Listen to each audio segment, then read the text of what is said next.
Welcome one and all to our session today. Happy and glad to have you here. Thank you for being here. எல்லாருக்கும் மாலை வணக்கம். Today's session, basically this week we celebrated International MSME Day. MSMEs, 80% of the business all across the world are MSMEs. இந்த MSMEs ஒரு hard work வச்சுட்டு அவங்களோட எம்ப்ளாயிஸை handle பண்ணிட்டு with all the productivity and profit that they make, it contributes a hell a lot to the nation. So in order to recognize their contribution, we have a celebration called MSME Day. During this day, lot of ESOPs, lot of, SOPs, I'm sorry, not ESOPs, ESOP, lot of incentives are provided to MSMEs. In order to celebrate this day in a better fashion, we at Consulting and Beyond thought that how can an SME move from one scale up to another scale up? ஒரு இடத்துல இருந்து இன்னொரு இடத்துக்கு போறதுக்கு என்ன இருக்கு? We need wings to fly. We need to move forward at a scale which makes us larger than what we are as of today. அது பண்ணறதுக்கு ஏதாவது கொஞ்சம் வித்தியாசமா பண்ணாதான் அது நம்ம பண்ண முடியும். அதுல ரெகுலரா நம்ம பிசினஸ் ஒரு loan, funding, banking, private equity இந்த மாதிரி வாங்கிட்டு நம்ம போறச்ச நம்மளுக்கு ஒரு லெவல் ஆஃப் ஹர்டல்ஸ், ஹிண்ட்ரன்சஸ் இருக்கு. While opportunities as of today in a country like India நம்மளுக்கு நிறையவே இருக்கு. இந்த ஆப்பர்ச்சுனிட்டிஸை கேப்சர் பண்ணிட்டு இந்த ஹர்டல்ஸ் எல்லாம் தடங்கி போறதுக்கு இன்னியோட செஷன் ரொம்ப இம்பார்ட்டன்ட் செஷன். இன்னியோட session is on SME IPO. It is a session of transformation from one form to another form, from being a non-listed company, from being a private company to being a listed company, to get yourself elevated to that level. In this session, we at Consulting and Beyond provide the services for our clients to help them move from one scale to another scale. Can we move to the next slide now? Yeah. So as consultants, we all delve into our 75-member team, 75 plus member team helps our clients in the area of management consulting, audit, tax, and corporate finance services. Today's session is fundamentally into SME IPO, and we will see how through these services, not only it's not just about fundraising, because IPO is all about everything, how operations are handled, how statutory compliances are taken care of, how fund and fund utilization have to be taken care. So today's session is all encompassing and it can take you to the next level of growth. The session is taken by my dear team members, Selvamani, Aditya, and Mukhilan. Aditya is leading from the front. He will share with you the introduction about MSMEs. What are the pain points? What are the challenges? Mukhilan will take you through the process of the SME IPO and listing. And Selvamani will conclude the session with his examples and insights on how SME IPO has scaled up many organizations. So thanks for joining us and welcome you all to the session on SME IPO. Let's take things forward. Thank you.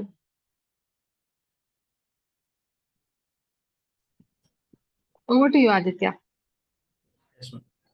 So,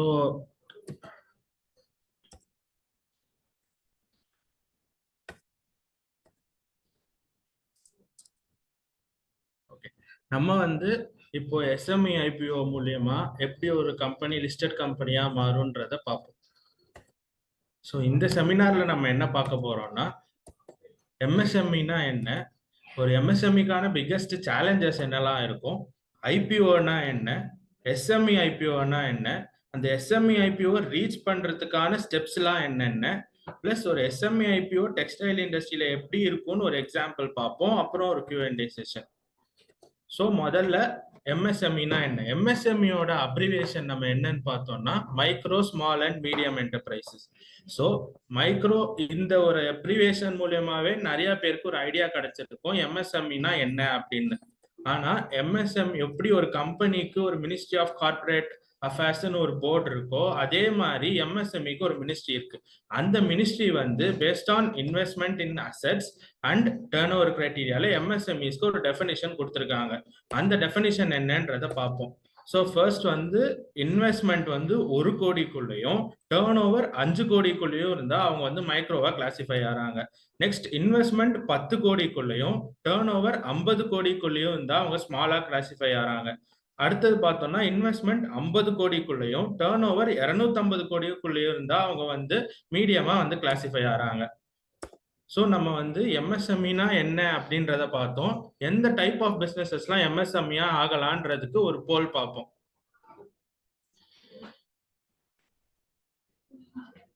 so இதுல manufacturing, trading, service provider, of the above 4 option இருக்கு. நீங்க உங்க option வந்து choose பண்ணுங்க.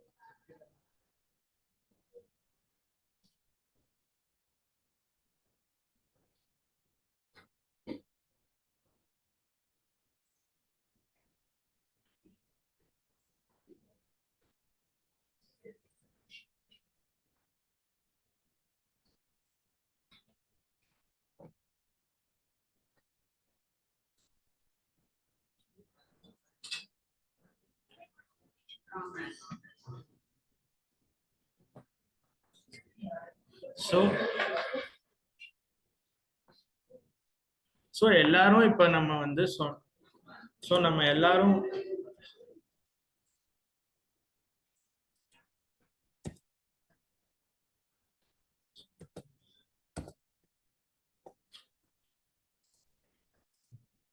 So இப்போ நம்ம வந்து போல்ல வந்து எல்லாரும் சொன்னது மாதிரி என்ன டைப் ஆஃப் பிஸ்னஸாக இருந்தாலும் சரி, அது ப்ரீவியஸ் உள்ள டெஃபினிஷன்ல வந்து மீட் ஆச்சுன்னா அவங்க வந்து எம்எஸ்எம்இயா வந்து கிளாசிஃபை ஆகலாம்.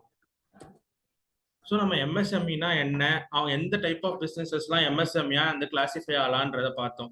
ஸோ ஒரு எம்எஸ்எம்இ இந்த எக்கானமில எவ்வளோ இம்பார்ட்டன்ட் அப்படின்றத வந்து நம்ம இப்போ வந்து பார்ப்போம். ஸோ ஃபர்ஸ்ட் வந்து எம்ப்ளாய்மெண்ட் ஆப்பர்ச்சுனிட்டிஸ். ஸோ எம்எஸ்எம்இ வந்து செகண்ட் லார்ஜஸ்ட் எம்ப்ளாயர் கிரியேட்டரா இருக்காங்க.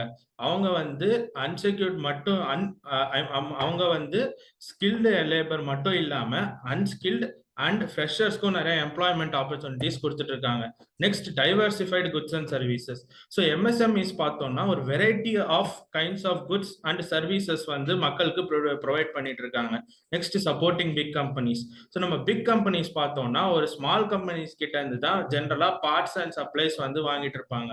ஸோ அவங்க மட்டும் இம்ப்ரூவ் ஆகாம ஆல் ஓவர் இண்டஸ்ட்ரியே வந்து இம்ப்ரூவ் பண்றதுக்கு ஹெல்ப் பண்ணிட்டு இருக்காங்க.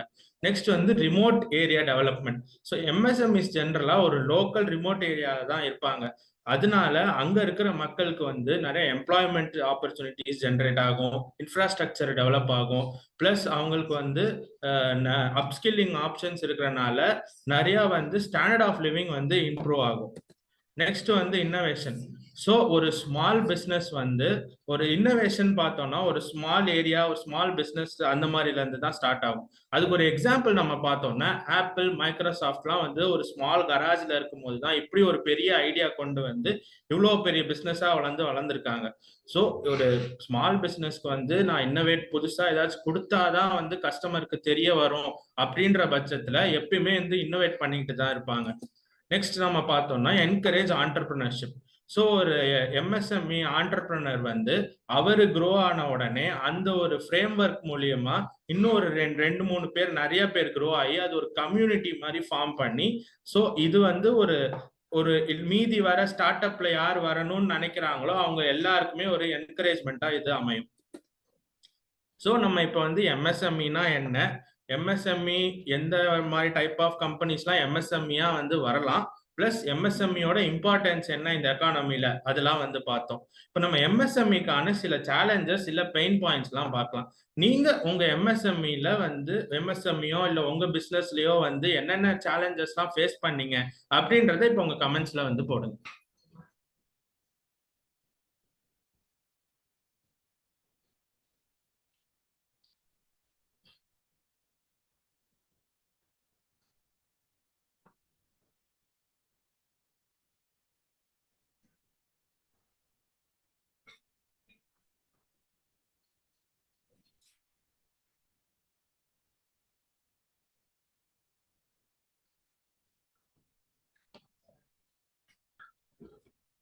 ஓகே, இப்போ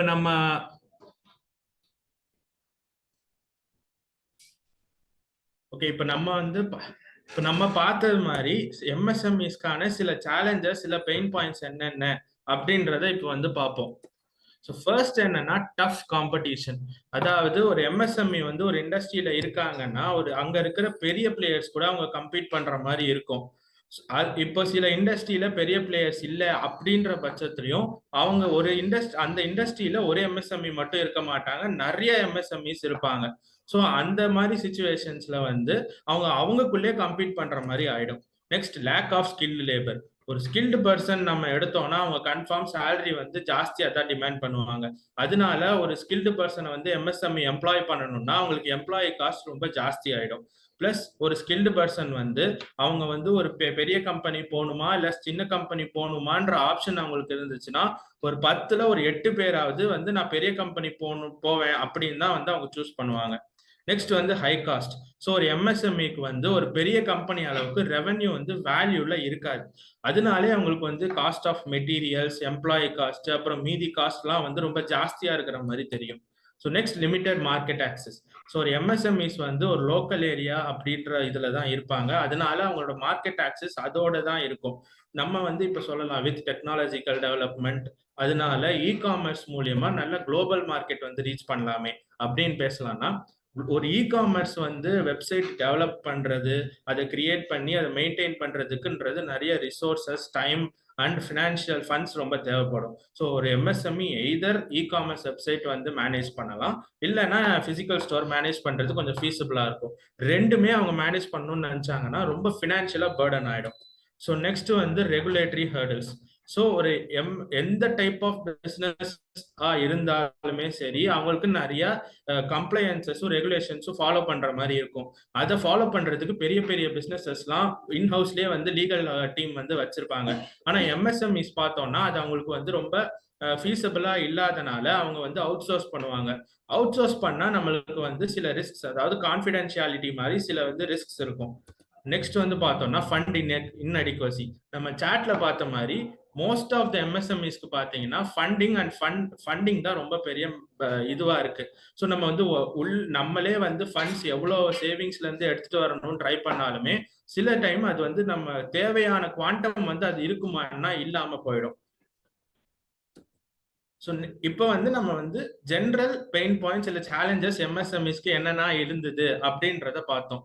இப்போ வந்து எம்எஸ்எம்இக்கான ஒரு பிக்கஸ்ட் சேலஞ்ச் அப்படின்னா என்னவா இருக்கும்ன்றத பார்ப்போம். ஸோ ஒரு எம்எஸ்எம்இக்கு பெரிய சேலஞ்ச் என்னன்னா எக்ஸ்டர்னல் சோர்சஸ்ல இருந்து ஃபண்ட்ஸ் எடுத்துட்டு வருது. ஸோ நம்ம என்ன பார்த்தோம்னா இன்டர்னல் சோர்ஸ் சேவிங்ஸ் மூலியமா கேபிட்டல் வந்து நம்மளால கொஞ்சம் தான் எடுத்துட்டு வர முடிஞ்சது. ஸோ நம்மளுக்கு வேற என்ன வந்து வழி இருக்கு, நம்ம எக்ஸ்டர்னல் சோர்ஸ் வெளியில இருந்து எடுத்துட்டு வரலாம். ஸோ வெளியில இருந்து எடுத்துட்டு எப்படி வரலாம்னா ஒரு லோன் வந்து பேங்க் கிட்ட இருந்து லோன் வாங்கலாம், என்பிஎஃப்சி கிட்ட இருந்து லோன் வாங்கலாம், இல்ல பிரைவேட் ஈக்விட்டி இன்வெஸ்டர் கிட்ட இருந்து ஈக்விட்டி ஃபண்டிங் வாங்கலாம். ஸோ இதெல்லாம் சில சோர்சஸ். ஸோ எம்எஸ்எம்இஸ்க்கு இந்த சோர்சஸ் கிட்ட இருந்து வரது வந்து கொஞ்சம் கஷ்டமா ஃபீல் பண்ணுவாங்க. ஸோ நம்ம எப்படி இவங்க வந்து இந்த எக்ஸ்டர்னல் சோர்சஸ்ல இருந்து கஷ்டமா ஃபீல் பண்றாங்க அப்படின்றது சில 2-3 எக்ஸாம்பிள் மூலியமா நம்ம பார்ப்போம். ஸோ முதல் சோர்ஸ் என்னன்னா லோன்ல வந்து நம்ம ஃபர்ஸ்ட் பார்த்தோம்னா ஃபிக்ஸட் பேமெண்ட். ஸோ இதுல என்ன சொல்ல வரோம்னா நான் ப்ராஃபிட் பண்ணாலும் சரி, நான் ப்ராஃபிட் பண்ணலைனாலும் சரி, நான் வந்து ஒரு ஃபிக்ஸட் இன்ட்ரெஸ்ட் நான் பே பண்ற மாதிரி தான் வரும். நெக்ஸ்ட் நம்ம பார்த்தோம்னா கொலாட்ரல் ரெக்வயர்மெண்ட். ஸோ பேங்க்ஸ் வந்து ஜென்ரலா வந்து எம்எஸ்எம்இஸை வந்து ஒரு ரிஸ்கியான வெஞ்சரா தான் பார்ப்பாங்க. அதனாலே வந்து அவங்க வந்து கன்ஃபார்ம் கொலாட்ரல் வந்து எதிர்பார்ப்பாங்க. ஸோ வந்து மார்ஜின்ஸ். ஸோ நெக்ஸ்ட் பார்த்தோம்னா மார்ஜின்ஸ். ஸோ பேங்க்ஸ் வந்து ரிஸ்கியா பார்க்கறனால அவங்க வந்து கொலாட்ரல் வந்து எய்தர் ரொம்ப ஜாஸ்தியா எதிர்பார்ப்பாங்க, இல்ல இருக்கிற மார்ஜின் வந்து ரொம்ப கம்மியா கொடுப்பாங்க. அதனால நம்மளுக்கு வர அமௌண்ட் வந்து ரொம்ப கம்மியா ஆகிற மாதிரி ஆகும். ஸோ நெக்ஸ்ட் வந்து பார்த்தோம்னா ஹை இன்ட்ரெஸ்ட் ரேட். ஸோ நம்ம வந்து நான் பேங்க்ஸ் மூலியமா போல வேற எந்த சோர்ஸ் அப்படின்னு லோன் பார்த்தோம்னா என்பிஎஃப்சிஸ் கிட்ட இருந்து நம்ம வந்து லோன் வாங்கலாம், இல்ல வெளியில சப்போஸ் பாத்தீங்கன்னா லோக்கலா கந்துவட்டி அந்த மூலியமா நம்ம வாங்குறதுக்கு வாய்ப்புகள் இருக்கு. ஸோ அந்த மாதிரி வாங்கணும்னா என்ன ஆகும்னா இன்ட்ரெஸ்ட் ரேட்டு, அதாவது வட்டி வந்து ரொம்ப ஜாஸ்தியா இருக்கும்.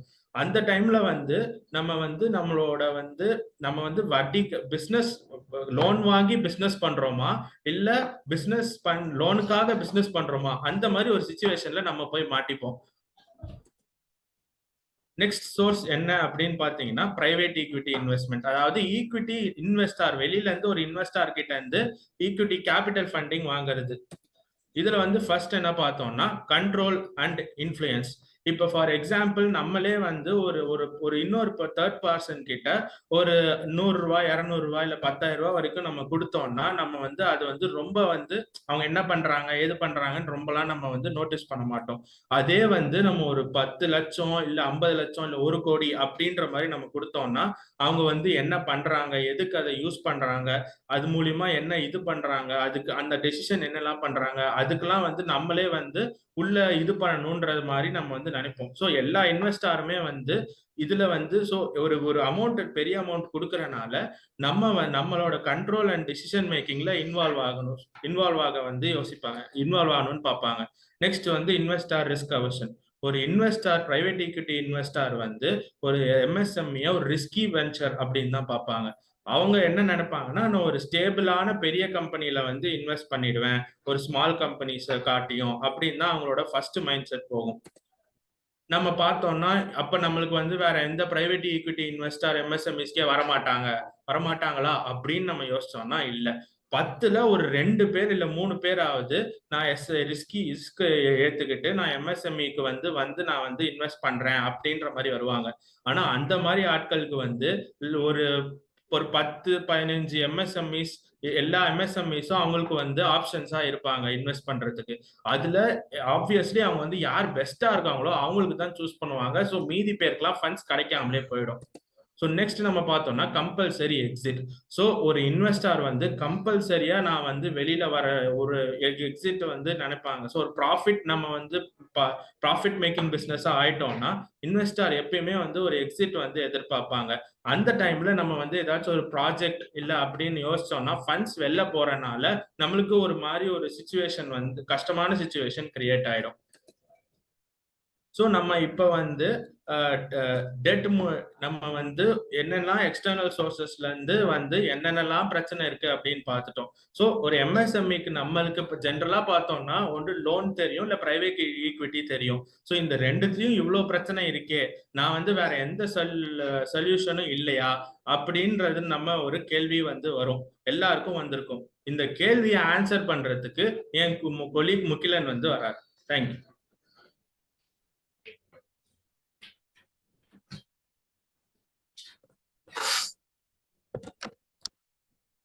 வணக்கம். இப்போ நம்மளோட ஆதித்யா வந்து எஸ்எம்இனா என்ன, எஸ்எம்இ வந்து எக்கனாமிக் எப்படி கான்ட்ரிபியூட் பண்றாங்க, எஸ்எம்இ எந்த சேலஞ்சஸ் எல்லாம் மெயினா ஃபேஸ் பண்றாங்க அப்படின்னு சொல்லியிருக்காரு. அது மட்டும் இல்லாம எஸ்எம்இயோட மெயின் சேலஞ்சு எக்ஸ்டர்னல் சோர்ஸ்ல இருந்து ஃபண்ட் எடுத்துட்டு வரதான் சொல்லியிருக்காரு. ஏன்னா டெட்ல போனாலும் நிறைய ப்ராப்ளம் இருக்கு, இல்ல பிரைவேட் ஈக்விட்டியில போனாலும் நிறைய ப்ராப்ளம் இருக்கு. வேற ஏதாச்சும் வழி இல்லையா, வேற ஏதாச்சும் பாத்வே இருக்கா எனக்கு எக்ஸ்டர்னல் ஃபண்ட்ஸ் எடுத்துட்டு வர அப்படி ஒரு கேள்வி வருது. ஏன்னா பாத்வே இருக்கானா இருக்கு, there is a way. அது என்னது? ஐபிஓன்னு ஒரு வே இருக்கு. இங்க ஐபிஓனா என்ன? ஐபிஓன்றது செல்ஃப் எக்ஸ்பிளனேட்டரியா இருக்கு. ஐனா என்னன்னா இனிஷியல், இனிஷியல்னா முதல் முறை, பீனா பப்ளிக், பப்ளிக்னா பொதுமக்கள், ஓனா ஆஃபர். ஆஃபர் என்ன ஆஃபர் பண்ண போறாங்க? ஒரு பிரைவேட் கம்பெனி ஃபர்ஸ்ட் டைம் முதல் முறையா பொதுமக்களுக்கு அவங்களோட ஷேர்ஸை கொடுத்து அதுக்கு அகேன்ஸ்டா கேபிட்டல் ரைஸ் பண்றாங்களே, அந்த ப்ராசஸ் பேர் தான் ஐபிஓ. இப்போ ஒரு ஓனரா வந்துட்டு உங்களுக்கு ஒரு கேள்வி வரும், இப்போ நான் என்னோட ஷேர்ஸை வந்து பொதுமக்களுக்கு கொடுக்கறது மூலியமா என்னோட ஓனர்ஷிப் ஸ்டேக் வந்து டைல்யூட் ஆகாதா, என்னோட ஓனர்ஷிப் என் பிசினஸ்ல குறையாதா அப்படின்னு கேள்வி வரும். ஓனர்ஷிப் ஸ்டேக் குறையாமனா குறையும். அப்போ இன்னொரு கேள்வி வரும், ஓனர்ஷிப் ஸ்டேக் குறைஞ்சாலும் இந்த ஐபிஓ போறதுனால எனக்கு ஏன் பெனிஃபிட்னு நீங்க சொல்றீங்க அப்படின்னு உங்களுக்கு ஒரு கேள்வி வரும். இப்போ அது ஒரு எக்ஸாம்பிள் மூலியமா பார்க்கலாம். இப்போ சப்போஸ் நீங்க ஒரு பிசினஸ் வச்சிருக்கீங்க டெக்ஸ்டைல் மேனுஃபேக்சரிங் யூனிட்ல லாஸ்ட் 4 இயர்ஸா. இப்போ உங்களோட பேலன்ஸ் ஷீட் ஃபார் எக்ஸாம்பிள்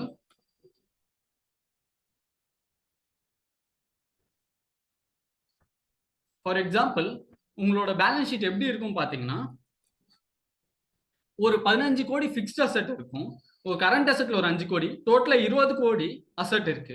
தென் லைபிலிட்டிஸ்ல பாத்தீங்கன்னா லோன்ஸ் வந்து ஒரு 7 கோடி இருக்கும், கரண்ட் லைபிலிட்டி வந்து ஒரு 3 கோடி. அப்ப நெட்டா 10 கோடி உங்களோட நெட்வொர்க் இருக்கும். நீங்க இனிஷியலா ஸ்டார்ட் பண்றப்போ பிசினஸ் 6 கோடி உள்ள எடுத்துட்டு வந்திருக்கீங்க. அதுக்கப்புறமா லாஸ்ட் 4 இயர்ஸ் பிசினஸ் பண்ணி 4 crores ப்ராஃபிட் பண்ணிருக்கீங்க. இப்போ இதே மாதிரி ஒரு சிமிலர் பிசினஸ் இன்னைக்கு ஒருத்தவங்க ஆரம்பிக்கிறாங்கன்னா அவங்களோட பேலன்ஸ் ஷீட் எப்படி இருக்கும் பாத்தீங்கன்னா, சேம் ஃபிக்ஸ்ட் அசெட் அதே 15 கோடி இருக்கும், கரண்ட் அசெட் 5 கோடி, டோட்டல் அசெட் 20 கோடி இருக்கும். அதே லைபிலிட்டி பாத்தீங்கன்னா நான் கரண்ட் லோன்ஸ் வந்துட்டு 7 கோடி இருக்கும், கரண்ட் லைபிலிட்டிஸ் பாத்தீங்கன்னா 3 கோடி இருக்கும். ஆனா ஈக்விட்டி பாத்தீங்கன்னா ஃப்ரெஷ்ஷா எடுத்துட்டு வந்து கேபிட்டல் 10 கோடி இருக்கும். ரெண்டு பேலன்ஸ் ஷீட்டை பாக்குறப்போ சேமா தான் இருக்கும். ஆனா இந்த பேலன்ஸ் ஷீட்ல பாத்தீங்கன்னா நீங்க 4 வருஷம் முன்னாடில இருந்து பிசினஸ் ஆரம்பிச்சிருக்கீங்க, வேரியஸ் ப்ராசஸ் டெவலப் பண்ணிருக்கீங்க, டீம்ஸ் டெவலப் பண்ணிருக்கீங்க, பிசினஸ்ல வேரியஸ் ஃபேக்டர்ஸ் எஸ்டாப்ளிஷ் பண்ணிருக்கீங்க. அப்போ இந்த பேலன்ஸ் ஷீட் ஆக்சுவலா பாத்தீங்கன்னா வேல்யூ அதிகமா இருக்கு, ஆனா இந்த பேலன்ஸ் ஷீட்ல ரிஃப்ளெக்ட் ஆகல. அந்த அன்லாக்டு வேல்யூவை எப்படி அன்லாக் பண்றது, அது வந்து ஐபிஓ மூலியமா முடியும். இப்போ சப்போஸ் ஒரு எக்ஸாம்பிள், ஒரு டயக்ராம் ரெப்ரசன்டேஷன் மூலியமா பார்க்கலாம். இப்போ ஒரு எக்ஸாம்பிளுக்கு நீங்க ஐபிஓ போறப்போ 25% ஆஃப் யுவர் ஓனர்ஷிப் வந்து நீங்க பொதுமக்களுக்கு கொடுக்கணும் பாக்குறீங்க. அப்போ ஐபிஓ போறதுக்கு முன்னாடி சப்போஸ் உங்களோட நெட்வொர்க் 10 கோடி இருக்கு, அந்த 10 கோடியில 100% ஓனர்ஷிப் நீங்க தான் வச்சிருக்கீங்க ஒரு பிரைவேட் கம்பெனியா இருக்கிறப்போ. நெக்ஸ்ட் ஐபிஓ போறப்போ 25% ஆஃப் யுவர் ஓனர்ஷிப் வந்து நீங்க பப்ளிக் கொடுக்குறீங்க. தென் ஐபிஓ போயிட்டு உடனே உங்களோட இன்வெஸ்டர்ஸ்க்கு நீங்க ஒரு பிலீஃப் எடுத்துட்டு வரணும், உங்க கம்பெனில வந்து ஃபியூச்சர்ல வந்து நிறைய growth பொட்டன்ஷியல் இருக்குன்னு. ஒன்ஸ் அந்த growth பொட்டன்ஷியல் அவங்க பிலீவ் பண்ண வச்சுட்டீங்கன்னா அவங்க வந்து உங்களோட ஷேர்ஸ் அதிகமா வாங்க ஆரம்பிச்சிருவாங்க. உங்களோட ஷேர்ஸ் அதிகமா வாங்குறப்போ ஷேரோட டிமாண்ட் இன்க்ரீஸ் ஆகி ஷேரோட பிரைசஸ் இன்க்ரீஸ் ஆகும். தென் வித்தின் 2 or 3 years ஐபிஓ போனதுல இருந்து உங்களோட கம்பெனியோட வேல்யூவேஷன் வந்துட்டு 100 crores கூட ஆகிறதுக்கு வாய்ப்பு இருக்கு. அப்போ 100 crores ஆகிறப்போ 75% ஆஃப் 100 crores நீங்க ஓன் பண்ணுவீங்க. அப்போ 75 crores-க்கு உங்களோட வெல்த் மேக்ஸிமைஸ் ஆகும். இனிஷியலா ஐபிஓ போறதுக்கு முன்னாடி ஒரு பிரைவேட் லிமிடெட் கம்பெனியா இருக்கிறப்போ 10 கோடி தான் உங்களோட ஓனர்ஷிப் வந்துச்சு. ஆனா இப்போ உங்களோட அதே ஓனர்ஷிப்போட வேல்யூ 75 crores ஆயிருக்கு. இது மூலியமா உங்களுக்கு 7.5x growth பொட்டன்ஷியல் அதிகமா இருக்கு. உங்களோட வேல்யூ வெல்த் வந்து 7.5 மடங்கு அதிகமா இருக்கு. அது மட்டும் இல்லாம உங்களுக்கு வந்துட்டு இன்னொரு கேள்வி வரும்னா 25% கொடுக்கறதுனால கண்ட்ரோல் போயிடுமா? கண்ட்ரோலா போகாது. ஏன்னா கம்பெனிஸ் ஆக்ட்ல வந்து என்ன சொல்லிருக்காங்க, 51% மேல யார் ஓனர்ஷிப் வச்சுக்காங்களோ அவங்களே என்டையர் பிசினஸ் கண்ட்ரோல் பண்ணலாம். அப்போ கண்ட்ரோலா போகுது. ஜஸ்ட் ஒரு பேப்பர்ல வந்துட்டு நீங்க வந்து உங்களோட ஓனர்ஷிப் கொடுத்துருப்பீங்க, இன்னமும் நீங்க என்டையர் டிசிஷன் மேக்கிங் உங்க கையில தான் இருக்கும். இப்போ வந்துட்டு நீங்க வந்து டயக்ராமா போட்டு காமிச்சிட்டீங்க, இது ஆக்சுவலா நடந்திருக்குமா? நடந்ததுக்கு பாசிபிள் இல்லைன்னு நினைக்கலாம். ஆனா ஆக்சுவலா இந்த மாதிரிலாம் நடந்திருக்கு. இப்போ ஓலா டெக் சொல்யூஷன்ஸ்னு ஒருத்தவங்க இருக்காங்க. அவங்க ஆகஸ்ட் 2022ல ஃபர்ஸ்ட் டைம் எஸ்எம்இ ஐபிஓ வந்திருக்காங்க. எஸ்எம்இ ஐபிஓ வரப்போ அவங்களோட நெட்வொர்க் எவ்வளவு இருந்துச்சு பாத்தீங்கன்னா ஜஸ்ட் 19 crore, அரௌண்ட் 20 crore இருந்திருக்கு. ஆனா இப்போ பாத்தீங்கன்னா எவ்வளவு இருக்குன்னு பாத்தீங்கன்னா 108 கோடி, ஆல்மோஸ்ட் 5 மடங்கு அவங்களோட வெல்த் அதிகமா இருக்கு. அதே மாதிரி சிமிலரா பாத்தீங்கன்னா ட்ரிண்டன் டெக் லேப்ஸ்னு ஒரு கம்பெனி இருக்காங்க. அவங்க லாஸ்ட் இயர் டிசம்பர்ல வந்து ஐபிஓ வந்தாங்க. ஐபிஓ வரப்ப அவங்களோட வேல்யூ எவ்வளவு இருந்துச்சுன்னா ஜஸ்ட் 8 கோடி தான் இருந்துச்சு. ஆனா இன்னைக்கு பாத்தீங்கன்னா 190 கோடி, 22 மடங்கு அவங்களோட வெல்த் அதிகமா இருக்கு. இது மூலியமா உங்களுக்கு என்ன புரியுதுன்னா எஸ்எம்இ போறது மூலியமா, எஸ்எம்இ ஐபிஓ போறது மூலியமா நம்மளோட வெல்த் மேக்ஸிமைஸ் ஆகும்னு நம்மளுக்கு தெரிய வருது. இந்த வந்து வெல்த் மேக்ஸிமைஸ் ஆகுது ஒரு பெனிஃபிட். இன்னும் நிறைய பெனிஃபிட்ஸ் இருக்கு. அது நம்ம 1 by 1 பார்த்துடலாம். ஒன்னு வந்து காஸ்ட் எஃபெக்டிவ் growth கேபிட்டல். ஏன் காஸ்ட் எஃபெக்டிவ் சொல்றேன்னா, இப்போ சப்போஸ் நம்ம டெட்டுக்கு போயிருந்தோம்னா எங்களுக்கு ஃபிக்ஸ்டு இன்ட்ரெஸ்ட் இருக்கு. ஃபிக்ஸ்டு இன்ட்ரெஸ்ட்னு சொல்றப்ப fixed interest and principal repayment இருக்கு. Fixed interest and principal repayment இருக்கு. அதே நான் இப்போ ஈக்விட்டி இங்க இது எஸ்எம்இ ஐபி மூலியமா நான் ஃபண்ட்ஸ் ரைஸ் பண்றப்போ எனக்கு எந்த இன்ட்ரெஸ்ட் ரீபேமெண்ட்டும் இல்ல பிரின்சிபல் ரீபேமெண்ட்டும் ஆப்ளிகேஷனும் இல்ல. ஜஸ்ட் இந்த கேபிட்டல் ரைஸ் பண்றத நான் பிசினஸ்ல யூஸ் பண்ணி growth மட்டும் எடுத்துட்டு வந்தாலே போதும். அது மூலியமா ஷேர் பிரைசஸ் இன்க்ரீஸ் ஆகும். ஷேர் பிரைஸ் இன்க்ரீஸ் ஆகுது மூலியமா இன்வெஸ்டர்ஸ்க்கு ரிட்டர்ன் கிடைச்சிரும். நான் செப்பரேட்டா ஏதோ ரிட்டர்ன் கொடுக்கணும்ன்ற அவசியம் கிடையாது. அப்புறமா நான் இந்த கேபிட்டல் ரைஸ் பண்றேன்ல, எந்த பர்பஸ்க்குலாம் யூஸ் பண்ணலாம் ஒரு ஓனரா அப்படின்னு பாத்தீங்கன்னா, either new product service already existing பிசினஸ்ல எடுத்துட்டு வரணும்னா அதுக்கு யூஸ் பண்ணலாம். இல்ல நான் ஒரு புது கடையே செட் பண்ண போறேன், இல்ல மேனுஃபேக்சரிங் யூனிட் செட் பண்ண போறேன் அப்படின்னா அதுக்கும் இப்ப ரைஸ் பண்ண கேபிட்டல் யூஸ் பண்ணலாம். இல்ல நான் யாரோ புதுசா அக்வயர் பண்ண போறேன் அதுக்கும் நம்ம யூஸ் பண்ணலாம். இல்ல டெட் ரீபே பண்ணிட்டு நான் ஃபியூச்சர் வந்து பாசிட்டிவ் கேஷ் ஃப்ளோஸ்ல என் பிசினஸ் ஆப்ரேட் பண்ணி growth எடுத்துட்டு வர போறேன்னு நினைச்சீங்கன்னா தென் அந்த பர்பஸ்க்கும் யூஸ் பண்ணலாம். நெக்ஸ்ட் பெனிஃபிட் என்ன பாத்தீங்கன்னா increased visibility and credibility. Increased விசிபிலிட்டினா என்ன சொல்ல வரேன்னா, இப்போ நம்ம வந்துட்டு ஐபிஓ போறோம்னா நம்மளோட ஸ்டாக் நேம் வந்து நம்மளோட கம்பெனி நேம் வந்து எக்ஸ்சேஞ்சில் வந்துட்டு வந்துட்டே இருக்கும். அப்ப எக்ஸ்சேஞ்சில் வரப்போ இந்தியா ஃபுல்லா நம்மளோட கம்பெனி பேர் தெரிய வரும். அது மூலியமா நம்மளுக்கு நிறைய வந்துட்டு நியூ கஸ்டமர் சப்ளையர்ஸ் கிடைக்க ஆரம்பிப்பாங்க. தென் கிரெடிபிலிட்டில என்ன சொல்றாங்கன்னா நம்பிக்கைத்தன்மை. கிரெடிபிலிட்டினா என்ன சொல்ல வரேன்னா நம்பிக்கைத்தன்மை. நம்பிக்கைத்தன்மை எப்படி இன்க்ரீஸ் ஆகுது? இப்போ நம்ம ஐபிஓ போறோம்னா ஐபிஓ போற ப்ராசஸ்ல நம்ம ஸ்டாக் எக்ஸ்சேஞ்ச் நிறைய ஸ்க்ரூட்டினி வச்சிருக்காங்க. அந்த ஸ்க்ரூட்டினிலாம் ஃபில்டர் அவுட் பாஸ் த்ரூ பண்ணிட்டு தான் நான் ஐபிஓ போறேன். அப்போ அது என்ன பிலீஃப் கொண்டு வருதுன்னா என்னோட கம்பெனில இருக்க ப்ராசஸ் எல்லாமே ரோபஸ்டா இருக்கு. என்கிட்ட டெவலப்டு டீம் இருக்காங்க. எல்லா பிசினஸ் பார்த்துட்டு என்னோட பினான்சியல்லாம் நல்ல பொசிஷன்ல இருக்கு அப்படின்னு தெரியாது. அப்போ என்னோட என் பிசினஸ் மேல இருக்க நம்பிக்கைத்தன்மை அதிகமாகுது. அதனால என் கஸ்டமர், என்னோட சப்ளையர், என்னோட ஸ்ட்ராட்டஜிக் பார்ட்னர்ஸ், இன்வெஸ்டர்ஸ்லாம் என்னோட பிசினஸ் இன்னும் நிறைய நம்ப ஆரம்பிப்பாங்க. அது மூலியமா எனக்கு நிறைய பிசினஸ் கொடுப்பாங்க. அது மூலியமா எனக்கு growth நிறைய வரும். நெக்ஸ்ட் பாத்தீங்கன்னா liquidity for owners and investors. Liquidity for owners and investor என்ன சொல்றேன்னா, நான் ஒரு பிரைவேட் கம்பெனியா இருக்கேன். பிரைவேட் கம்பெனியா இருக்கிறப்போ எனக்கு திடீர்னு ஒரு ஃபண்ட் ரிக்வயர்மெண்ட் இருக்கு பர்சனல் யூஸ்க்குனா, என்னோட ஷேர் வித்துட்டு கேஷா கன்வெர்ட் பண்ணணும்னு நினைக்கிறேன்னா ஈஸியா கன்வெர்ட் பண்ண முடியாது. ஏன்னா பையர்ஸ் கண்டுபிடிக்கிறது ரொம்ப கஷ்டம். அதே நான் பையர்ஸை கண்டே பிடிச்சிட்டாலும் என்னோட ஆக்சுவல் ஒர்த் என்னவோ அந்த ஒர்த்து கொடுத்து அவங்க வாங்குவாங்கன்னா வாங்க மாட்டாங்க. அதுக்கு விட்டு அண்டர் வேல்யூ பண்ணி வாங்குவாங்க. அதே நான் இப்போ எஸ்எம்இ ஐபிஓல போயிட்டு என்னோட ஸ்டாக் வந்து எஸ்எம்இ எக்ஸ்சேஞ்ச் லிஸ்ட் ஆயிடுச்சுன்னா எப்பவுமே நான் எப்பெல்லாம் நினைக்கிறேனோ டே டு டே பேசிஸ்ல அந்த ஸ்டாக் பை அண்ட் செல் ஆகிறதுனால எப்பெல்லாம் நான் கேஷா கன்வெர்ட் பண்ண நினைக்கிறேனோ அப்போ என்னோட ஷேர்ஸை வித்து கேஷா மாத்திக்கலாம். இல்லை எப்போ என்கிட்ட அதிகமா கேஷ் இருக்கு என்ன ஓனர்ஷிப் இன்க்ரீஸ் பண்ணணும்னு நினைக்கிறோம் அப்போ போயிட்டு நான் ஷேர்ஸும் வாங்கிக்கலாம். Then attraction and retention of talent through ESOP. இப்போ ஆல்ரெடி நம்ம சொன்ன மாதிரி இப்போ எஸ்எம்இ ஐபிஓ போயிட்டோம்னா நிறைய பப்ளிக் எப்படி இருக்காங்கன்னா ஒரு நல்ல தெரிஞ்ச கம்பெனில வேலை செய்யணும், நல்ல விசிபிள் அண்ட் கிரெடிபிள் கம்பெனில வேலை செய்யணும்னு நினைக்கிறாங்க. அதே நான் இப்போ எஸ்எம்இ ஐபிஓ போறப்போ என் கம்பெனியும் நல்ல விசிபிள் அண்ட் கிரெடிபிள் கம்பெனி ஆகும். அப்போ என் கம்பெனிலையும் நிறைய பேர் வேலை செய்யணும்னு நினைப்பாங்க. நிறைய நல்ல நல்ல டேலண்ட்ஸா வேலை செய்யணும்னு நினைப்பாங்க. அது மூலியமா நான் டேலண்ட்ஸ் அட்ராக்ட் பண்றேன். Then already attracted talent, newly attracted talent எல்லாருமே ஈஸியா ESOP ஒரு ஆப்ஷன்ஸ், எம்ப்ளாயி ஸ்டாக் ஆப்ஷன்ஸ் ஒரு மெத்தட் மூலியமா யூஸ் பண்ணி நான் அவங்களை ரீட்டைனும் பண்ணிப்பேன். In effective systems and controls. Effective systems and controls நான் இப்போ ஐபிஓ போற ப்ராசஸ்லயே ப்ரிப்பேர் ஆகிற டைம்லயே என் கம்பெனில இருக்க எல்லா சிஸ்டம்ஸ் கண்ட்ரோல்ஸும் நல்லா ரோபஸ்டா மாத்திடுவேன். அது மூலியமா எனக்கு எஃபிஷியன்சி இன்க்ரீஸ் ஆகும், growthம் இன்க்ரீஸ் ஆகும். தென் பிரஸ்டீஜ் அண்ட் ஸ்டேட்டஸ். நான் ஐபிஓ போறப்ப வேரியஸ் லெவல்ஸ் ஆஃப் ஃபில்டரை வந்துட்டு பாஸ் த்ரூ பண்ணிட்டு தான் ஐபிஓன்னு ஒரு லிஸ்டட் கம்பெனியா மாறினேன். அப்போ இதுவே என்ன ப்ரூவ் பண்ணுதுன்னா நான் லிஸ்டட் கம்பெனியா is totally somewhat different from all the other unlisted கம்பெனின்னு இது ப்ரூவ் பண்ணுது. அதுவே எனக்கு separate level of prestige and status, ஒரு கெத்து அப்படி இருக்கு. இப்போ உங்களுக்கு ஒரு கேள்வி வரும், ஐபிஓனா என்னன்னு தெரிஞ்சிச்சு, ஐபிஓ போனா கம்பெனிக்கும் பெனிஃபிட் இருக்கு, ஒரு ப்ரமோட்டர் ஓனருக்கும் பெனிஃபிட் இருக்கு, ஏன்னா வெல்த் மேக்ஸிமைஸ் ஆகுதுன்னு தெரிஞ்சிச்சு. இப்போ என்ன கேள்வி வரும்னா இந்த மாதிரி ஐபிஓ ப்ராசஸ் யாரெல்லாம் போக முடியும்? பெரிய கம்பெனி மட்டும்தான் போக முடியுமா, இல்ல நான் சின்ன கம்பெனியும் போகலாமா? Large company can only go for ஐபிஓனா அப்படிலாம் இல்ல. சின்ன கம்பெனி, ஸ்மால் அண்ட் மீடியம் என்டர்பிரைசஸும் ஒரு அட்லீஸ்ட் ஒரு 50 crore turnover with reasonable margin இருந்துட்டாங்கன்னா அவங்களும் வந்துட்டு எஸ்எம்ஏ ஐபிஓன்னு ஒரு ரூட் இருக்கு, அது மூலியமா ஐபிஓ லிஸ்ட் பண்ணி வேல்யூ அன்லாக் பண்ணி வெல்த் கிரியேட் பண்ணலாம். எஸ்எம்ஏ ஐபிஓ ரூட்ல பாத்தீங்கன்னா 2 எக்ஸ்சேஞ்ச் இருக்கு. ஏதாச்சும் ஒரு எக்ஸ்சேஞ்சில் நம்ம லிஸ்ட் பண்ணிக்கலாம். 2 எக்ஸ்சேஞ்ச் என்ன பாத்தீங்கன்னா பிஎஸ்சி எஸ்எம்இ எக்ஸ்சேஞ்சுன்னு ஒன்று இருக்கு, ஒன்னு என்எஸ்சியில் பாத்தீங்கன்னா என்எஸ்சி எமர்ஜின்னு ஒரு எக்ஸ்சேஞ்ச் இருக்கு. இப்போ எஸ்எம்இ ஐபிஓனா திருப்பி ஒரு பிரீஃபா பார்க்கலாம். எஸ்எம்இ ஐபிஓனா ஒண்ணுமே இல்லை, ஐபிஓ என்ன பார்த்தோமோ அதே தான்.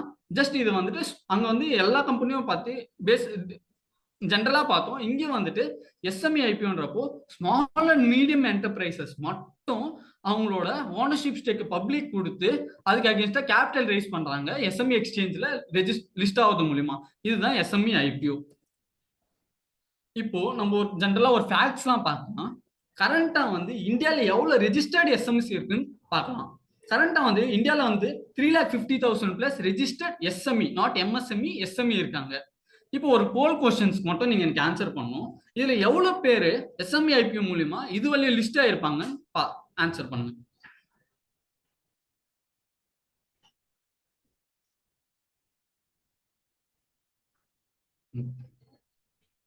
நோ கொடுத்துருங்க. No. No.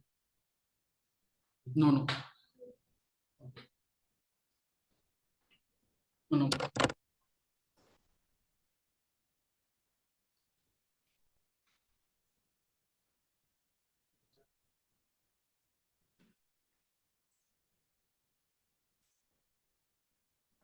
மெஜாரிட்டி பேர் என்ன சொல்லியிருக்கீங்கன்னா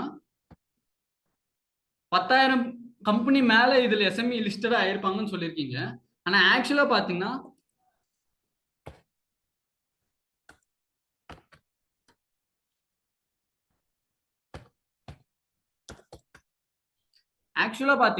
ஜஸ்ட் 1000+ கம்பெனி தான் இந்த எஸ்எம்இ ஐபிஓல லிஸ்ட் ஆயிருக்காங்க. அது மூலமா என்ன தெரிய வருதுன்னா, இந்த எஸ்எம்இ ஐபிஓ போறது நிறைய பெனிஃபிட் இருக்கு. ஆனா இன்னும் நிறைய கம்பெனி இந்த பாத்வேவை எக்ஸ்ப்ளோர் பண்ணாம இருக்காங்க அப்படின்னு தெரிய வருது. அதனால இப்போ என்ன இதுல நம்ம எடுத்துட்டு போலாம்னா, இந்த ஐபிஓ ப்ராசஸ்ல நிறைய பெனிஃபிட் இருக்கு. நம்ம இது போயிட்டு ஒரு வாட்டி எக்ஸ்ப்ளோர் பண்ணி பார்க்கலாம். இப்போ நம்ம எல்லாமே பார்த்துட்டோம், எஸ்எம்இ போனா பெனிஃபிட் இருக்குன்ட்டு. இப்போ ஏதாச்சும் எலிஜிபிலிட்டி கிரைடீரியா இருக்கான்னு கேட்டீங்கன்னா, இந்த எஸ்எம்இ ஐபிஓ போறதுக்கு நிறைய எலிஜிபிலிட்டி கிரைடீரியா இருக்கு. அதுல ஒரு சில கோரான எலிஜிபிலிட்டி கிரைடீரியா என்னன்னு பார்த்துடலாம்.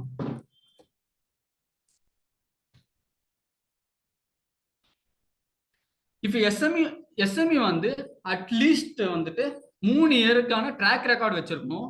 எதர் as a partnership, proprietorship and LLP ஏதாச்சும் ஒரு மூலியமா 3 வருஷத்துக்கான ட்ராக் ரெக்கார்டு வச்சிருக்கணும். அது மட்டும் இல்லாம லாஸ்ட் 1 இயரோட ட்ராக் ரெக்கார்டு மஸ்டா private limited company incorporated under companies act கீழே இருக்கணும். நெக்ஸ்ட் பாத்தீங்கன்னா post issue paid up share capital வந்துட்டு 25 கோடி மேல தாண்டக்கூடாது. நெக்ஸ்ட் பார்த்தோம்னா நெட் டான்ஜிபிள் அசெட்ஸ் வந்துட்டு லாஸ்ட் பேலன்ஸ் ஷீட்ல வந்துட்டு 3 கோடி மேல அட்லீஸ்ட் 3 கோடி இருக்கணும். நெட் டான்ஜிபிள் அசெட்னு சொல்றப்போ ஃபிக்ஸ்ட் அசெட் வந்து அட்லீஸ்ட் 3 கோடிக்கு இருக்கணும் லாஸ்ட் பேலன்ஸ் ஷீட்ல. தென் லாஸ்ட் 3 இயர்ஸ்ல வந்துட்டு அட்லீஸ்ட் எதுனா 2 வருஷத்துல வந்து ஆப்ரேட்டிங் ப்ராஃபிட் வந்துட்டு பாசிட்டிவா இருக்கணும். தென் நெட்வொர்த் வந்து லாஸ்ட் 2 பேலன்ஸ் ஷீட்ல வந்து அட்லீஸ்ட் 1 கோடி ரூபாய் இருக்கணும். தென் லாஸ்ட் 1 வருஷத்துல வந்து ப்ரொமோட்டர்ஸ்ல எந்த சேஞ்சும், ஓனர்ஸ்ல பார்ட்னர்ஸ்ல எந்த சேஞ்சஸும் இருக்கக்கூடாது. அண்ட் கம்பெனிக்கு வந்து மஸ்டா ஒரு வெப்சைட் இருக்கணும். இப்போ நம்ம வந்துட்டு ஐபிஓனா என்ன, ஐபிஓ வந்து எப்படி ஒரு ஓனர்ஸ்க்கு வெல்த் கிரியேட் பண்றதுல ஹெல்ப் பண்ணுது, அது மட்டும் இல்லாம ஒரு கம்பெனி ஒரு பிசினஸ்க்கு எப்படி ஹெல்ப் பண்ணுது பார்த்துட்டோம். தென் எலிஜிபிலிட்டி கிரைடீரியாவும் பார்த்துட்டோம். நெக்ஸ்ட் நம்ம என்ன பார்க்க போறோம்னா ஐபிஓட ப்ராசஸ் என்னன்னு பார்க்க போறோம். ஐபிஓ போனோம்னா எந்தெந்த ஸ்டெப்ஸ்லாம் ஃபாலோ பண்ணணும் ஒரு எஸ்எம்இ கம்பெனியா, அது வந்துட்டு இப்போ நம்ம ஒரு ஓவர்வியூவா பார்க்கலாம். தென் நெக்ஸ்ட் வந்து ஒரு ஸ்டெப்பும் வந்துட்டு நான் இன்டெப்தா எக்ஸ்பிளைன் பண்றேன். ஃபர்ஸ்ட் ஸ்டேஜ் என்ன பார்த்தீங்கன்னா pre preparatory stage, then preparatory stage, then DHRP filing and regulatory approval stage. 4வது ஸ்டேஜ் பார்த்தீங்கன்னா price band fixation and filing of RHP, then marketing and issue open and issue close, then settlement stage, அதுக்கப்புறமா post listing compliant stage. இதுல பார்த்தீங்கன்னா first stage பண்றது ரொம்ப important வேலை. Once first stage மட்டும் நம்ம கம்ப்ளீட் பண்ணிட்டோம்னா rest all the other stages வந்து மேக்ஸ் டு மேக்ஸ் 6 monthsல நம்ம கம்ப்ளீட் பண்ணிட்டு ஒரு லிஸ்டட் கம்பெனி ஆயிடலாம். இப்போ ஒரு ஸ்டெப்பும் நான் இன்டெப்தா எக்ஸ்பிளைன் பண்றேன். ஃபர்ஸ்ட் ஸ்டேஜ் பாத்தீங்கன்னா pre preparatory stage. Pre preparatory ஸ்டேஜ்ல வந்துட்டு நம்ம என்ன பார்க்கணும்னா ஒரு கம்பெனியோட ஃபவுண்டரா இல்ல ஓனர்ஸா நம்மளோட பிசினஸ்ல எல்லா ப்ராசஸும் with respect to sales, procurement, production, distribution, marketing, finance, HR எல்லா ப்ராசஸுமே ரொம்ப ரோபஸ்டா ஆட்டோமேட்டடா இருக்கா, அதுவே தானா ஆப்ரேட் ஆயிட்டு இருக்கான்னு பார்க்கணும். தென் நம்ம கிட்ட ஒரு ஆபரேஷன்ஸ்க்கும் ரெஸ்பெக்டிவ் டீம் டெவலப்டா இருக்கா, அண்ட் மேனேஜ்மெண்ட் பர்பஸ்க்காக டீம் கரெக்டா ப்ராப்பரா டெவலப்டா இருக்கா, இல்ல ஒன் மேன் ஷோவா இருக்கா. ஒன் மேன் ஷோவா இருக்கக்கூடாது, ப்ராப்பர் டீம்ஸ்லாம் இருக்கணும். தென் நம்மளோட statutory complaints, GST, income tax and other stat complaints எல்லாம் ப்ராப்பரா இருக்கா, இல்ல என்ன இர்ரெகுலாரிட்டிஸ் இருந்தா அது எப்படி கரெக்ட் பண்றது, எல்லாம் கரெக்ட் பண்ணிட்டு ப்ராப்பரா ஸ்டாட்டுட்டரி ரெகுலேஷன்ஸ்லாம் இருக்கணும். Then financial position and performance. Financial position performance சொல்றப்ப நம்மளோட பேலன்ஸ் ஷீட்ல இருக்க நெட்வொர்க்கும் ஃபினான்ஷியல் பர்ஃபார்மன்ஸ் சொல்றப்ப நம்மளோட மார்ஜின்ஸும் எல்லாமே இண்டஸ்ட்ரி ஸ்டாண்டர்ட்ஸ்ல இருக்கா இல்லையான்னு நம்ம ஒரு வாட்டி என்ஷூர் பண்ணிக்கணும். தென் நெக்ஸ்ட் பாத்தீங்கன்னா ப்ரிப்பரேட்டரி ஸ்டேஜ். ப்ரிப்பரேட்டரி ஸ்டேஜ்ல நம்ம என்ன பண்ண போறோம் பாத்தீங்கன்னா இன்டர்மீடியரிஸ், மர்ச்சன்ட் பேங்கர்ஸ் அப்பாயிண்ட் பண்ண போறோம். Merchant bankers and other intermediaries appoint பண்ணுவோம். இந்த மர்ச்சன்ட் பேங்கர் என்ன பண்ணுவாங்கன்னா டியூ டெலிஜென்ஸ்னு ஒரு ப்ராசஸ் பண்ணுவாங்க. டியூ டெலிஜென்ஸ் ப்ராசஸ் வந்துட்டு, டியூ டெலிஜென்ஸ் சொன்னா உங்களுக்கு அவ்வளோ அண்டர்ஸ்டாண்டிங் இருக்குமான்னு தெரியல. இது சப்போர்ட் பண்றதுக்கு உங்களுக்கு ஒரு எக்ஸாம்பிள் கொடுக்குறேன். இப்போ ஒரு லேண்ட் ஒரு பெருசா இருக்கு உங்ககிட்ட, அது இப்போ நீங்க சின்ன சின்ன பிளாட் போட்டு விற்கணும்னு நினைக்கிறீங்கன்னா முன்னாடியே என்ன பண்ணிருப்பீங்க? நீங்க வந்து அதை மெஷர் பண்ணி கல்லு நட்டு எல்லாம் ஃபென்சிங்லாம் போட்டு கரெக்டா மெஷர் பண்ணி ரோடுலாம் போட்டு வச்சிருப்பீங்க. அதுக்கப்புறமா என்ன பண்ணுவீங்க? அந்த லேண்டை வந்துட்டு அட்வர்டைஸ் பண்ணுவீங்க. அட்வர்டைஸ் பண்ணுவீங்க. அது மாதிரி இப்போ இங்க வந்து மர்ச்சன்ட் பேங்கர் வந்து நம்ம பிசினஸ்குள்ள வந்துட்டு நம்ம ஆக்சுவலா டியூ டிலிஜென்ஸ் பண்ணுவாங்க. இப்போ என்ன பண்ணுவாங்கன்னா, நம்ம லோன்ல எப்படி கேஒய்சி பண்றோமோ, கேஒய்சி பண்றப்ப என்ன பண்றாங்க, ஆக்சுவலா பிசினஸ் இருக்கா, அந்த பிசினஸ் ஓனர் இருக்காங்களா அப்படிலாம் பாக்கணும்ல. அதே மாதிரியே வந்துட்டு மர்ச்சன்ட் பேங்கர் வந்து நம்ம பிசினஸ்குள்ள வந்து இவங்க பிசினஸ் பண்றோம்னு சொல்றாங்க, ஆக்சுவலா அந்த பிசினஸ் தான் பண்றாங்களா, இவங்க ஓனர்ஸ் எல்லாம் இவங்க தான் கிளைம் பண்றாங்க, ஆக்சுவலா அவங்க தான் ஓனர்ஸா, இவங்க இந்த இண்டஸ்ட்ரியில இருக்குன்னு சொல்றாங்க, இவங்க ஃபினான்ஷியல் பொசிஷன் பர்ஃபார்மன்ஸ்ல இந்த லெவல்ல இருக்குன்னு சொல்றாங்க, ஆக்சுவலா இருக்கா இல்லையான்னு செக் பண்ணுவாங்க. தென் மர்ச்சன்ட் பேங்கர் எதனால டியூ டெலிஜென்ஸ் பண்றாங்கன்னு பாத்தீங்கன்னா, அவங்க டிஆர்ஹெச்பின்னு ஒரு டாக்குமெண்ட் ப்ரிப்பேர் பண்றதுக்கு மர்ச்சன்ட் பேங்கர் தான் ரெஸ்பான்சிபிள். ஏன்னா அந்த டாக்குமெண்ட் என்ன அது பாத்தீங்கன்னா, சப்போஸ் நான் லேண்ட் எக்ஸாம்பிள் சொன்னேன்ல, அப்ப அதை விற்கிறதுக்கு அட்வர்டைஸ்மெண்ட் பண்ணோம். அட்வர்டைஸ்மெண்ட் பண்றப்ப ஒரு ப்ரௌச்சர் கிரியேட் பண்ணுவோம். ப்ரௌச்சர்ல என்னென்ன போடுவோம்? லேண்ட் எங்க இருக்கு, என்ன சைஸ்ல இருக்கு, என்ன ரேட்டு, நியர்பை யூட்டிலிட்டிஸ் அம்யூனிட்டிஸ்ல என்ன அப்படின்னு நம்ம அதுல போட்டு அட்வர்டைஸ்மெண்ட் பண்ணுவோம்ல. சிமிலரா அதே மாதிரிதான் இங்க வந்துட்டு மர்ச்சன்ட் பேங்கர் வந்து ஒரு ப்ரௌச்சர் மாதிரி கிரியேட் பண்ணுவாங்க. ஏன்னா இங்க ஐபிஓவே வந்து என்ன ப்ராசஸ் பாத்தீங்கன்னா, நம்ம கம்பெனியே ஒரு ப்ராடக்டா கிரியேட் பண்ணி அதுல ஒரு பார்ட்டை பப்ளிக் சேல் பண்றதுதான் ஐபிஓ ப்ராசஸ். அப்போ அந்த ப்ரௌச்சர் அவங்க கிரியேட் பண்ணுவாங்க. அந்த ப்ரௌச்சர்ல அவங்க மர்ச்சன்ட் பேங்கர் என்னெல்லாம் மென்ஷன் பண்ணுவாங்கன்னு பாத்தீங்கன்னா, நம்ம கம்பெனி, நம்ம யாரு, நம்ம கம்பெனி என்ன பிசினஸ் பண்றாங்க, எந்த இண்டஸ்ட்ரியில இருக்காங்க, அவங்க கிட்ட என்ன பினான்சியல் பெர்ஃபார்மன்ஸ் பொசிஷன்லாம் இருக்கு, அவங்க கிட்ட என்ன ரிஸ்க்லாம் இருக்கு, அதெல்லாம் வந்துட்டு அதுல மென்ஷன் பண்ணி அவங்க வந்துட்டு நெக்ஸ்ட் வந்துட்டு அது எக்ஸ்சேஞ்சுக்கு ஃபைல் பண்ணுவாங்க. நெக்ஸ்ட் ஸ்டேஜ் வந்து DRHP filing stage and regulatory approval stage. இப்போ அந்த ப்ரௌச்சரை எக்ஸ்சேஞ்சுக்கு அவங்க ஃபைல் பண்ணுவாங்க. எக்ஸ்சேஞ்ச் வந்து ஒன்ஸ் அது க்ரோ த்ரூ பண்ணிட்டு அவங்களோட அப்ரூவல் கொடுத்துட்டாங்கன்னா, ஒன்ஸ் அப்ரூவல் ரிசீவ் ஆயிடுச்சுன்னா நம்ம நெக்ஸ்ட் ஸ்டேஜ் என்ன இருக்கும் பார்த்தீங்கன்னா, price fixation stage. Price fixation ஸ்டேஜ்ல நம்மளோட ஒரு ஷேரை எவ்வளவு ரூபாய்க்கு நம்ம இன்வெஸ்டர்ஸ் விற்க போறோம்ன்ற பிரைஸ் ஃபிக்ஸ் இங்க தான் பண்ணுவோம். இங்க 2 மெத்தட் இருக்கு. ஒன்னு வந்து ஃபிக்ஸ்டு பிரைஸ் இஷ்யூ, ஒன்னு வந்து book building issue. Fixed price இஷ்யூல நம்ம முன்னாடியே சொல்லிடுவோம், என்னோட ஒரு ஷேர் வந்து இன்னும் ஸ்பெசிஃபிக்கா 50 ரூபா இல்ல 55 ரூபா இல்ல 60 ரூபா, இந்த ரேட் வந்து முன்னாடி பர்ஃபெக்டா ஃபிக்ஸ் பண்ணிட்டு இன்வெஸ்டர் சொல்லிடுவோம் இந்த ரேட்டுக்கு தான் நான் விற்க போறோம். அதே புக் பில்டிங் இஷ்யூன்னு ஒன்று இருக்கு. அங்க பாத்தீங்கன்னா ஒரு பிரைஸ் பேண்ட் கொடுத்துருவோம், 50 ரூபால இருந்து 55 ரூபாக்குள்ள உங்களுக்கு எங்க விருப்பம் இருக்கோ அதுல நீங்க பிட் பண்ணுங்கன்னு சொல்லிட்டு. ஒன்ஸ் அவங்க எந்த பிரைஸ்ல அதிகமா பிட் நம்மளுக்கு ரிசீவ் ஆகுதோ அங்கதான் வந்துட்டு அந்த பிரைஸ்ல நம்ம இன்வெஸ்டருக்கு இஷ்யூ பண்ண ஆரம்பிச்சிடும். தென் ஆர்ஹெச்பி ப்ரிப்பேர் பண்ணுவோம். ஆர்ஹெச்பினா என்னன்னா, ஆல்ரெடி ப்ரிப்பேர் பண்ண அந்த ப்ரௌச்சர் டாக்குமெண்ட்லயே பிரைஸ்ல நம்ம அப்டேட் பண்ணிருக்க மாட்டோம். அந்த பிரைஸ் அப்டேட் பண்ணிட்டு அப்புறம் ரீசெண்டா என்ன ஃபினான்ஷியல்ஸ் இருந்ததுன்னா அதை அப்டேட் பண்ணிட்டு ஆர்ஹெச்பி ரெடி பண்ணிடுவோம். இங்க ஆர்ஹெச்பின்னு சொல்றப்போ ரெட் ஏரிங் ப்ராஸ்பெக்டஸ். அது நெக்ஸ்ட் ஸ்டேஜ் என்னன்னு பார்த்தோம்னா, இப்போ நம்ம ப்ரௌச்சர் கிரியேட் பண்ணிட்டோம். ப்ரௌச்சர் எடுத்துட்டு இப்போ நம்ம லேண்ட் விற்கிறோம்னா தெருவா கொடுப்போம்ல ப்ரௌச்சரை. அதுக்கப்புறமா நம்மளுக்கு எப்படிலாம் நம்ம வந்து சேல் பண்றோம், அந்த பர்சன்ஸ்க்குலாம் டிஸ்ட்ரிபியூட் எப்படி பண்ணுவோம் ப்ரௌச்சர்ஸ். அதே மாதிரி தான் இங்க management show, road show and retail road show. இங்க என்ன பண்ணுவோம்னா, நம்ம ப்ரெஸ் ரிலீஸ் பண்ணுவோம். நம்ம ப்ரௌச்சர்ஸை புரோக்கர்ஸ் அண்ட் அனலிஸ்ட் கூட மீட்டிங் நடத்தி அவங்கள வந்து கன்வின்ஸ் பண்ணுவோம் இன்வெஸ்டர்ஸ் எடுத்துட்டு வர சொல்லி. தென் அது மட்டும் இல்லாமல் இன்ஸ்டிடியூஷனல் இன்வெஸ்டர்ஸ் அவங்க கிட்ட மீட்டிங் நடத்தி நம்ம வந்துட்டு நம்மளோட ஐபிஓட, நம்ம பிசினஸோட சேல், நம்ம கம்பெனியோட சேல், அந்த ஐபிஓக்கான இன்வெஸ்டர்ஸை அட்ராக்ட் பண்ணுவோம். ஒன்ஸ் அந்த ப்ராசஸ் முடிஞ்சிச்சுன்னா இஷ்யூ ஓப்பன் ஆகும், தென் இஷ்யூ க்ளோஸ் ஆகும். இஷ்யூ ஓப்பன் ஆகிட்டு இஷ்யூ க்ளோஸ் ஆகிறதுக்கு 3 days இருக்கும். அது நடுவில் வந்துட்டு எந்த இன்வெஸ்டர்ஸ்லாம் அவங்களுக்கு இந்த ஷேர்ஸ் வாங்கணும்னு நினைக்கிறாங்க, நம்மளோட ஷேர்ஸ், அவங்க வந்து அப்ளிகேஷன் போடுவாங்க. நெக்ஸ்ட் வந்துட்டு அலாட்மெண்ட் செட்டில்மெண்ட் ஸ்டேஜ். செட்டில்மெண்ட் ஸ்டேஜ்ல வந்துட்டு அப்ளிகேஷன் ரிசீவ் ஆயிடுச்சுல, அதுக்கு அகேன்ஸ்டா ஷேர்ஸ் அலாட் பண்ணுவோம். தென் அப்ளிகேஷன் ரிசீவ் ஆகிறப்ப நம்ம ஃபண்ட்ஸ் ரிசீவ் ஆயிருக்கும்ல இன்வெஸ்டர்ஸ் கிட்ட இருந்து, அது வந்து கம்பெனிக்கு வந்து சேரும். கம்பெனி அவங்களோட கோத் பர்பஸ்க்கு யூஸ் பண்ண ஆரம்பிச்சிடலாம். தென் ஒன்ஸ் இந்த ப்ராசஸ் முடிஞ்சிச்சுன்னா கம்பெனியோட ஷேர்ஸ் வந்து ஸ்டாக் எக்ஸ்சேஞ்சில் லிஸ்ட் ஆகிட்டு on day to day basis ரெகுலரா ட்ரேட் ஆக ஆரம்பிச்சிடும். ஃபைனல் ஸ்டேஜ் என்னன்னு பார்த்தீங்கன்னா post listing compliance. Post listing கம்ப்ளைண்ட்ஸ்ன்னு சொல்றப்போ இங்க 2 இது இருக்கு. மார்க்கெட் மேக்கிங் ஒரு போஸ்ட் லிஸ்டிங் கம்ப்ளைண்ட்ஸ் இருக்கு. Next other key compliance requirement. Other key compliance ரிக்வயர்மெண்ட்ல 2 கீயா விஷயம் இருக்கு. ஒன்னு வந்துட்டு ஆஃபர்லி பேசிஸ்ல நம்மளோட ஃபினான்ஷியல்ஸை ப்ராப்பரா கொடுக்கறது, இன்னொன்னு ஃபைல் பண்றது. இன்னொன்னு என்னது பாத்தீங்கன்னா, இதான் ரொம்ப முக்கியமான போஸ்ட் லிஸ்டிங் கம்ப்ளைண்ட்ஸஸ். ஏன்னா இது வந்துட்டு இன்வெஸ்டரோட ரிலேஷன்ஷிப் மெயின்டைன் பண்றது ப்ராப்பரா. ஏன்னா இன்வெஸ்டர்ஸோட ப்ராப்பரா ரிலேஷன்ஷிப் ப்ரெஸ் ரிலீஸ் கான்ஃபரன்சஸ் மூலியமா மெயின்டைன் பண்ண மட்டும்தான் நம்மளோட ஷேர் பிரைசஸ்ல வந்துட்டு ரொம்ப டிப் இல்லாம ஷேர் பிரைஸ் ஸ்டெபிலிட்டி இருக்கும், நம்ம பிரைஸ் இன்க்ரீஸும் பார்க்க முடியும். ஒன்ஸ் இப்போ இந்த ப்ராசஸ் பார்த்தாச்சு, எலிஜிபிலிட்டி கிரைட்டீரியாவும் பார்த்தாச்சு.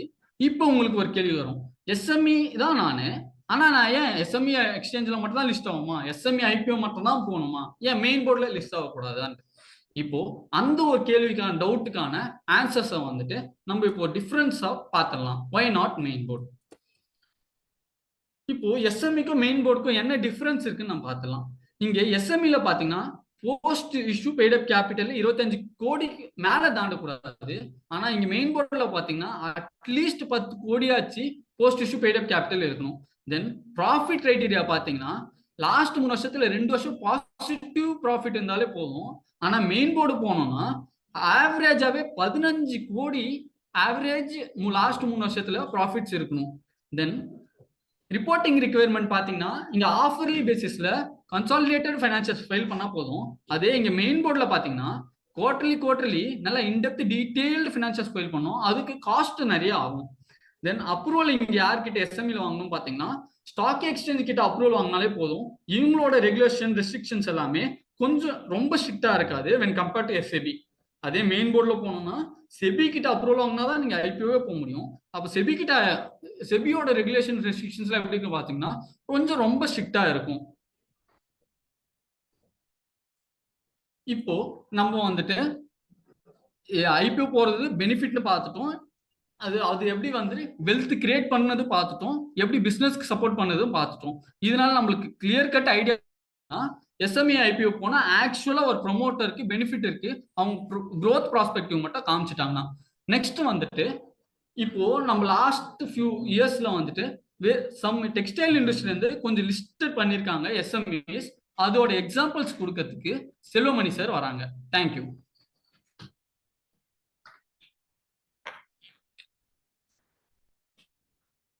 எல்லாருக்கும் மாலை வணக்கம். ஃபர்ஸ்ட் ஆஃப் ஆல் நான் எல்லாருக்கும் ஒரு பெரிய தேங்க்யூ சொல்லிக்கிறேன், இந்த வீக்கெண்டில் உங்கள் 1 hour எங்கள் கம்பெனிக்காக கொடுத்ததுக்காக. இன்னைக்கு என்னோட கொலீக்ஸ் 2 பேரும் எம்எஸ்எம்இனா என்ன, எஸ்எம்இ ஐபிஓனா என்னன்னு இவ்வளோ நேரம் டீட்டெயிலாக எக்ஸ்பிளைன் பண்ணாங்க. நம்ம சில எக்ஸாம்பிள்ஸ் பார்க்கறதுக்கு முன்னாடி நான் ஜஸ்ட் சம்மரைஸ் பண்ணிடுறேன். எஸ்எம்இ ஐபிஓனா என்ன, எதுக்கு இவ்வளோ இம்பார்ட்டன்ஸ் இது கொடுக்குறாங்க அப்படின்னா, இந்தியாவோட ஜிடிபி க்ரோத்தில் பார்த்தீங்கன்னா 30% வந்து எம்எஸ்எம்இ செக்டர் தான் கான்ட்ரிபியூட் பண்ணுது. அதே மாதிரி மேனுஃபேக்சரிங் செக்டர்னு எடுத்துக்கிட்டிங்கன்னா 38% அவங்க கான்ட்ரிபியூட் பண்ணுறாங்க. ஆல்மோஸ்ட் எக்ஸ்போர்ட் செக்டரில் 46% வந்து எம்எஸ்எம்இ செக்டர் தான் கான்ட்ரிபியூட் பண்ணுது. இது நியர்லி 50% ஆஃப் இந்தியன் எக்ஸ்போர்ட்டில் இவங்க தான் மேஜர் கான்ட்ரிபியூஷன் இருக்காங்க. இதை தாண்டி மேனுஃபேக்சரிங் பார்த்தீங்கன்னா ஒரு 9000 ப்ராடக்ட்ஸ் உங்க பெர் இயருக்கு வந்து கான்ட்ரிபியூட் பண்ணிட்டு இருக்காங்க. வேலை வாய்ப்புன்னு எடுத்துக்கிட்டிங்கன்னா ஒரு 6 கோடி பேர் இந்தியாவில் வந்து எம்எஸ்எம்இ செக்டரில் வேலை பார்த்துட்டு இருக்காங்க. அது போக வருஷத்துக்கு 16 லட்சம் பேருக்கு புது வேலை வாய்ப்பு இது உருவாக்கி தந்துட்டு இருக்கு. இவ்வளோ சப்போர்ட்டிவா இருக்க ஒரு சிஸ்டம்ல ஒரு பெரிய இஷ்யூ இருக்குன்னா ஒர்க்கிங் கேபிட்டல் தான். இதுக்கு இந்தியன் கவர்மெண்ட் ஒரு சப்போர்ட் பண்ணுன்னு சொல்லி தான் எஸ்எம்இ ஐபிஓ 2012 கொண்டு வந்தாங்க. ஸோ இப்போ நார்மலாக நம்ம ஒரு எஸ்எம்இ செக்டர்லாம் எடுத்துட்டிங்கன்னா ஃபர்ஸ்ட் ஆப்ஷன் எங்கே போவாங்கன்னா பேங்கிங் தான் போவாங்க ஒர்க்கிங் கேபிட்டலுக்கு. இதை வந்து ட்ரெடிஷ்னல் மெத்தட்னு சொல்லுவாங்க. ஏன்னா இதுக்கு காலங்காலமாக இதுதான் ஒரு மெத்தடாக இருக்குது. நம்ம ஃபண்டு தேவைன்னா ஃபர்ஸ்ட் அப்ரோச் பேங்கர்கிட்ட தான் போவோம், அவங்க கிட்ட ஃபண்ட் வாங்குவோம், பிசினஸ் இன்வெஸ்ட் பண்ணுவோம், லாபம் சம்பாதிப்போம், உங்களுக்கு வட்டி கட்டுவோம். இதே தான் ஒரு சைக்கிளாக ரன் ஆகிட்டு இருக்கும். எவ்வளோ பெரிய சக்ஸஸ்ஃபுல் பிஸ்னஸாக இருந்தாலும் ஒரு ஸ்டேஜில் அவங்களுக்கு அடிஷ்னல் ஃபண்டு தேவைப்படுறப்ப நம்ம பேங்கர்கிட்ட போகிறப்ப அவங்க வந்து அடிஷ்னல் கொலாட்ரல் தான் கேட்பாங்க. அது இல்லைன்னா நம்ம அடுத்தது ப்ரைவேட்டில் ஃபண்டுக்கு அரேஞ்ச் பண்ணுவோம். ஃபண்டுக்கு அரேஞ்ச் பண்ணால் அங்கே வந்து ஒரு கமிட்மெண்ட் இருந்தால் இன்ட்ரெஸ்ட் அதிகமாக இருக்கும். ஸோ இதுக்கெல்லாம் இந்த பேர்டனை குறைக்கிறதுக்காக தான் இந்த எஸ்எம்இ ஐபிஓன்னு ஒரு ஸ்கீமை இந்தியன் கவர்மெண்ட் கொண்டு வந்தாங்க. ஆனால் இதோட இம்ப்ளிமெண்டேஷன் பார்த்தீங்கன்னா எதிர்பார்த்த அளவுக்கு இன்னைக்கு இல்லை. பார்த்தீங்கன்னா இந்தியாவில் பார்த்தீங்கன்னா 3 லட்சம் எஸ்எம்இ கம்பெனிஸ் இருக்கு. ஆனால் அதில் வந்து 0.05% தான் வந்து லிஸ்டட் ஆயிருக்காங்க. ஸோ இதோட அவேர்னஸ் யாருக்கும் இல்லாதனால தான் நம்ம இன்னைக்கு இந்த டாபிக் இங்கே கொண்டு வந்திருக்கோம். அது மட்டும் இல்லாமல் June 26 2 days பேக் வந்து எம்எஸ்எம்இ வேர்ல்டு டே கொண்டாடினாங்க. இதோட தீம் என்னன்னு பார்த்தீங்கன்னா நிலையான வளர்ச்சியை உறுதிப்படுத்தவும் அப்புறம் பல நெருக்கடிகளில் வறுமையை ஒழிக்கவும் தான் இந்த வருஷத்தோட தீம். அதாவது கம்பெனி வந்து ஸ்டேபிள் க்ரோத் ஆகணும், அதே சமயம் அவங்களோட கேபிட்டல் வந்து எந்த விதத்திலையும் குறைஞ்சிடக்கூடாது. இதுக்காக தான் இந்த வருஷம் இந்த டாபிக்காக இப்போ பெஸ்ட் ஆப்ஷன் கேட்டிங்கன்னா இந்த வருஷம் தீமுக்கு எஸ்எம்இ இப்போ ஒரு பெஸ்ட் ஆப்ஷனாக இருக்கும். நம்ம இன்னைக்கு இந்த டெக்ஸ்டைல் இண்டஸ்ட்ரியில சில கம்பெனிஸ் வந்து லாஸ்ட் 2 இயர்ஸ்ல லிஸ்ட் ஆயிருக்காங்க. ஸோ அந்த டேட்டாஸ் பார்த்தீங்கன்னா இதெல்லாம் வந்து லாஸ்ட் 2 இயர்ஸ்ல எஸ்எம்இ ஐபிஓல லிஸ்ட் ஆன கம்பெனிஸ் அவங்க இஷ்யூ ஆகிறப்ப இருந்த ப்ரைஸும் லாஸ்ட் வீக்கா 24 ஜூன் என்ன ப்ரைஸ் இருந்திருக்கு நாங்கள் ஒரு டேட்டா கொடுத்துருக்கோம். இதுல பாத்தீங்கன்னா மோஸ்ட் ஆஃப் த கம்பெனிஸ் வந்து அவங்க ப்ரைஸ் வந்து இன்க்ரீஸ் தான் இருக்கு. லாஸ்ட்ல ஒரு 3-4 கம்பெனிஸ் வந்து ப்ரைஸ் நெகட்டிவ்ல இருக்கிறது காரணம் அந்த கம்பெனிஸோட பெர்ஃபார்மன்ஸும் மார்க்கெட் நியூஸும் தான் பெரிய மேஜர் காரணமா இருக்கும். இது வந்து டெம்பரவரி ப்ரைஸ் டிக்ரீஸ் தான், இது வந்து பெர்மனன்ட் கிடையாது. நம்ம பெர்ஃபார்மன்ஸ் காட்ட காட்ட நமக்கு ப்ரைஸ் வேல்யூ இன்க்ரீஸ் ஆகிட்டே தான் இருக்கும்.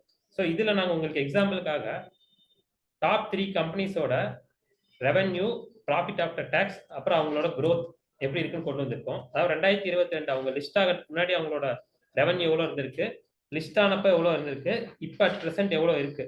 ஸோ இதை தான் நம்ம இங்கே காட்டியிருக்கோம். இதில் நீங்கள் பார்த்தீங்கன்னா இந்த ப்ரைஸ் பார்த்தீங்கன்னா உங்களுக்கே இந்த கிராஃப் கிளியராக ஷோ ஆகும். அவங்க பெர்ஃபார்மன்ஸ் பண்ணி பேட் இன்க்ரீஸ் ஆக அவங்க ப்ரைஸும் இன்க்ரீஸ் ஆகிட்டே தான் இருக்கு. ஸோ இது உங்களுக்கு ஒரு எக்ஸாம்பிளுக்காக இந்த டாப் 3 கம்பெனிஸ் காட்டியிருக்கோம். அடுத்தது பார்த்தீங்கன்னா தமிழ்நாட்டிலேருந்து எஸ்எம்இ ஐபிஓக்கு போனவங்க லிஸ்ட் நாங்கள் இங்கே கொடுத்துருக்கோம். ஸோ இதில் பார்த்தீங்கன்னா லாஸ்ட் 4 இயர்ஸில் நம்ம தமிழ்நாட்டிலேருந்து இந்த இவ்வளோ கம்பெனிஸ் தான் வந்து எஸ்எம்இ ஐபிஓக்கு போயிருக்காங்க. ஸோ இதில் பார்த்தீங்கன்னா இந்த தேஜோ இன்ஜினியரிங் மட்டும் 2012 எஸ்எம்ஐக்கில் வந்து லாஸ்ட் இயர் அக்டோபர்ல வந்து மெயின் போர்டுக்கு இவங்க ஷிஃப்ட் ஆயிட்டாங்க. ஸோ இந்த தமிழ்நாட்டில் பார்த்தீங்கன்னா இந்த எஸ்எம்இ ஐபிஓக்கான அவேர்னஸ் வந்து ரொம்ப கம்மியாக தான் இருக்கு. எதனால இதுன்னா நம்ம மோஸ்டா தயங்குற ஒரு விஷயம் வந்து ஓனர்ஷிப் எங்க நம்ம கிட்ட இருந்து போயிருமோன்ற ஒரு தவறான பார்வை இந்த எஸ்எம்இ ஈக்குவல் மேல இருக்கு. அதுதான் இது ஒரு டிராபேக்கா நாங்க பாக்குறோம். ஸோ இதுக்கு வந்து சில எக்ஸாம்பிள்ஸ், இப்போ வந்து நான் ஒரு ப்ரொப்ரைட்டர்ஷிப்போ இல்லை பிரைவேட் லிமிடெட் பார்ட்னர்ஷிப் கம்பெனி எல்எல்பியா இருக்கேன். நான் வந்து இதுக்கு எஸ்எம்இக்கு போக முடியும்னா சில மாற்றங்கள் பண்ணணும். அதாவது நீங்க 3 வருஷத்துக்கு மேல கம்பெனி ரன் பண்ணிட்டு இருக்கீங்க, ப்ராஃபிட் எடுத்துட்டு இருக்கீங்க அப்படின்ற பட்சத்துல நீங்க ஃபர்ஸ்ட் என்ன பண்ணணும்னா ஒரு டைரக்டர் ஷேர் ஹோல்டர்ஸ் ஃபார்ம் பண்ணணும். அதுக்கப்புறம் எம்ஓஏ அண்ட் ஏஓஏன் இந்த 2 டாக்குமெண்ட்ஸ் ப்ரிப்பேர் பண்ணணும். எம்ஓஏனா ஒரு பப்ளிக் ஆக்சஸ் டாக்குமெண்ட். அதாவது இதுல வந்து உங்க company name, address, capital, share holders, இந்த கம்பெனி எதுக்காக ஃபார்ம் பண்ணியிருக்கோங்க, இதோட ப்ரொடக்ஷன் என்ன, மேஜர் இது உங்க கம்பெனி பத்தி ஓவர்வியூ இதில் இருக்கும்.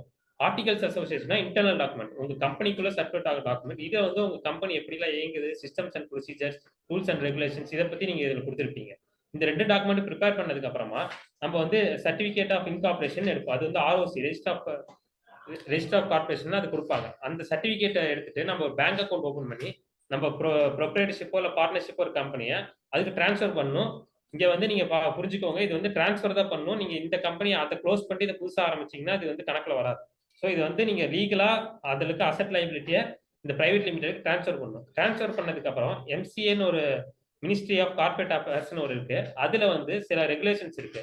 ஒரு கம்பெனினா இபிஎஃப் இருக்கணும், இஎஸ்ஐ ரெஜிஸ்ட்ரேஷன் இருக்கணும். இதெல்லாம் வந்து நார்மல் ரூல்ஸ் அண்ட் ரெகுலேஷன். இதை நம்ம ஃபாலோ பண்ணணும். அதுக்கு அடுத்தபடியா இப்போ நம்ம பிரைவேட் லிமிடெடா மாறியாச்சு. இப்போ எஸ்எம்இபிஓக்கு நம்ம கம்பெனி எப்படி கொண்டு போறதுக்கு ஃபினான்ஷியல் அட்வைசர்ஸ் எங்களை மாதிரி ஆள்கிட்ட நீங்க அட்வைசிங் வரலாம். நாங்க வந்து உங்களுக்கு ஸ்டெப் பை ஸ்டெப் கைடன்ஸ் கொடுப்போம். ஸோ இப்போ உங்களுக்கு சில கேள்விகள் வரலாம். ஸோ அதை நாங்கள் டாப் கொஸ்டின்ஸ் எடுத்து இங்கே நாங்கள் கொண்டு வந்திருக்கோம். ஃபர்ஸ்ட் கேள்வி பார்த்தீங்கன்னா, will I remain the owner of the company? கண்டிப்பா இந்த கம்பெனி நீங்க தான் ஓனர். நீங்க பப்ளிக் கிட்ட போறதுனால கண்டிப்பா உங்க ஓனர்ஷிப்ல எந்த பாதிப்பும் வரப்போறது இல்லை. இந்தியன் லா என்ன சொல்லுதுன்னா 51% யார் வச்சிருக்காங்களோ அவங்க தான் அந்த கம்பெனியோட ஓனர், அவங்க தான் அந்த கம்பெனியோட டெசிஷன்ஸ் எடுக்க முடியும். ஸோ நம்ம வந்து இங்க அவ்வளவு கூட ரிஸ்க் எடுக்க போறது 75% நம்ம கிட்ட தான் இருக்கு, 25% தான் பப்ளிக் கிட்ட போறோம்.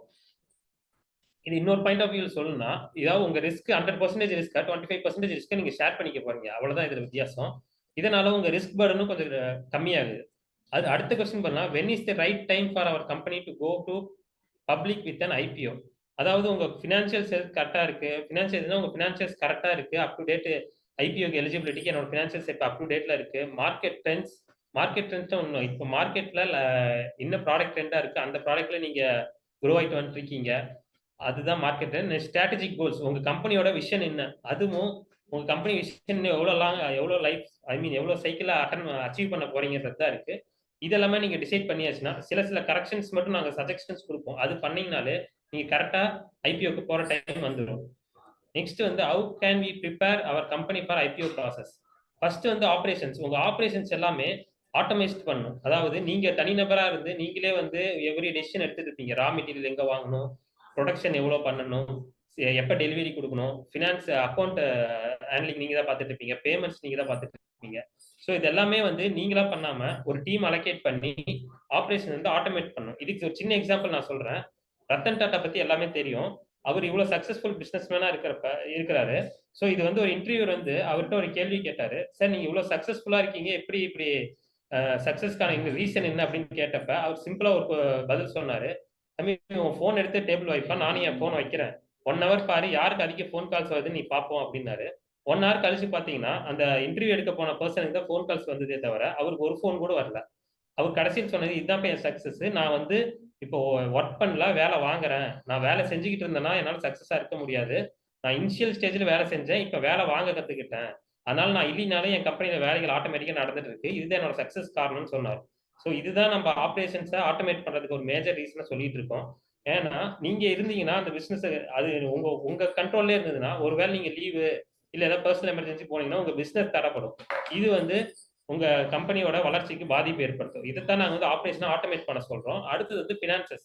உங்க பினான்சஸ்லாம் வந்து கரெக்டா இருக்கா, ப்ராப்பரா ஐடி ஃபைல் பண்ணிடுறேன்னா, ஜிஎஸ்டி கரெக்டா பே பண்றேன்னா, எல்லாமே நான் வந்து ஐடியில காட்டுறேன், பேப்பர்ஸ்ல கொண்டு வரேன்னா அப்படின்றது பினான்ஸ். அடுத்தது கவர்னன்ஸ். கவர்னன்ஸ்னா ஒண்ணும் இல்லை, நம்ம கம்ப்ளைண்ட்ஸ்ன்னு சொல்லுவோம். நம்ம சொல்ற எல்லா விஷயமும் ப்ராப்பரா செஞ்சு முடிச்சிருக்கோமா.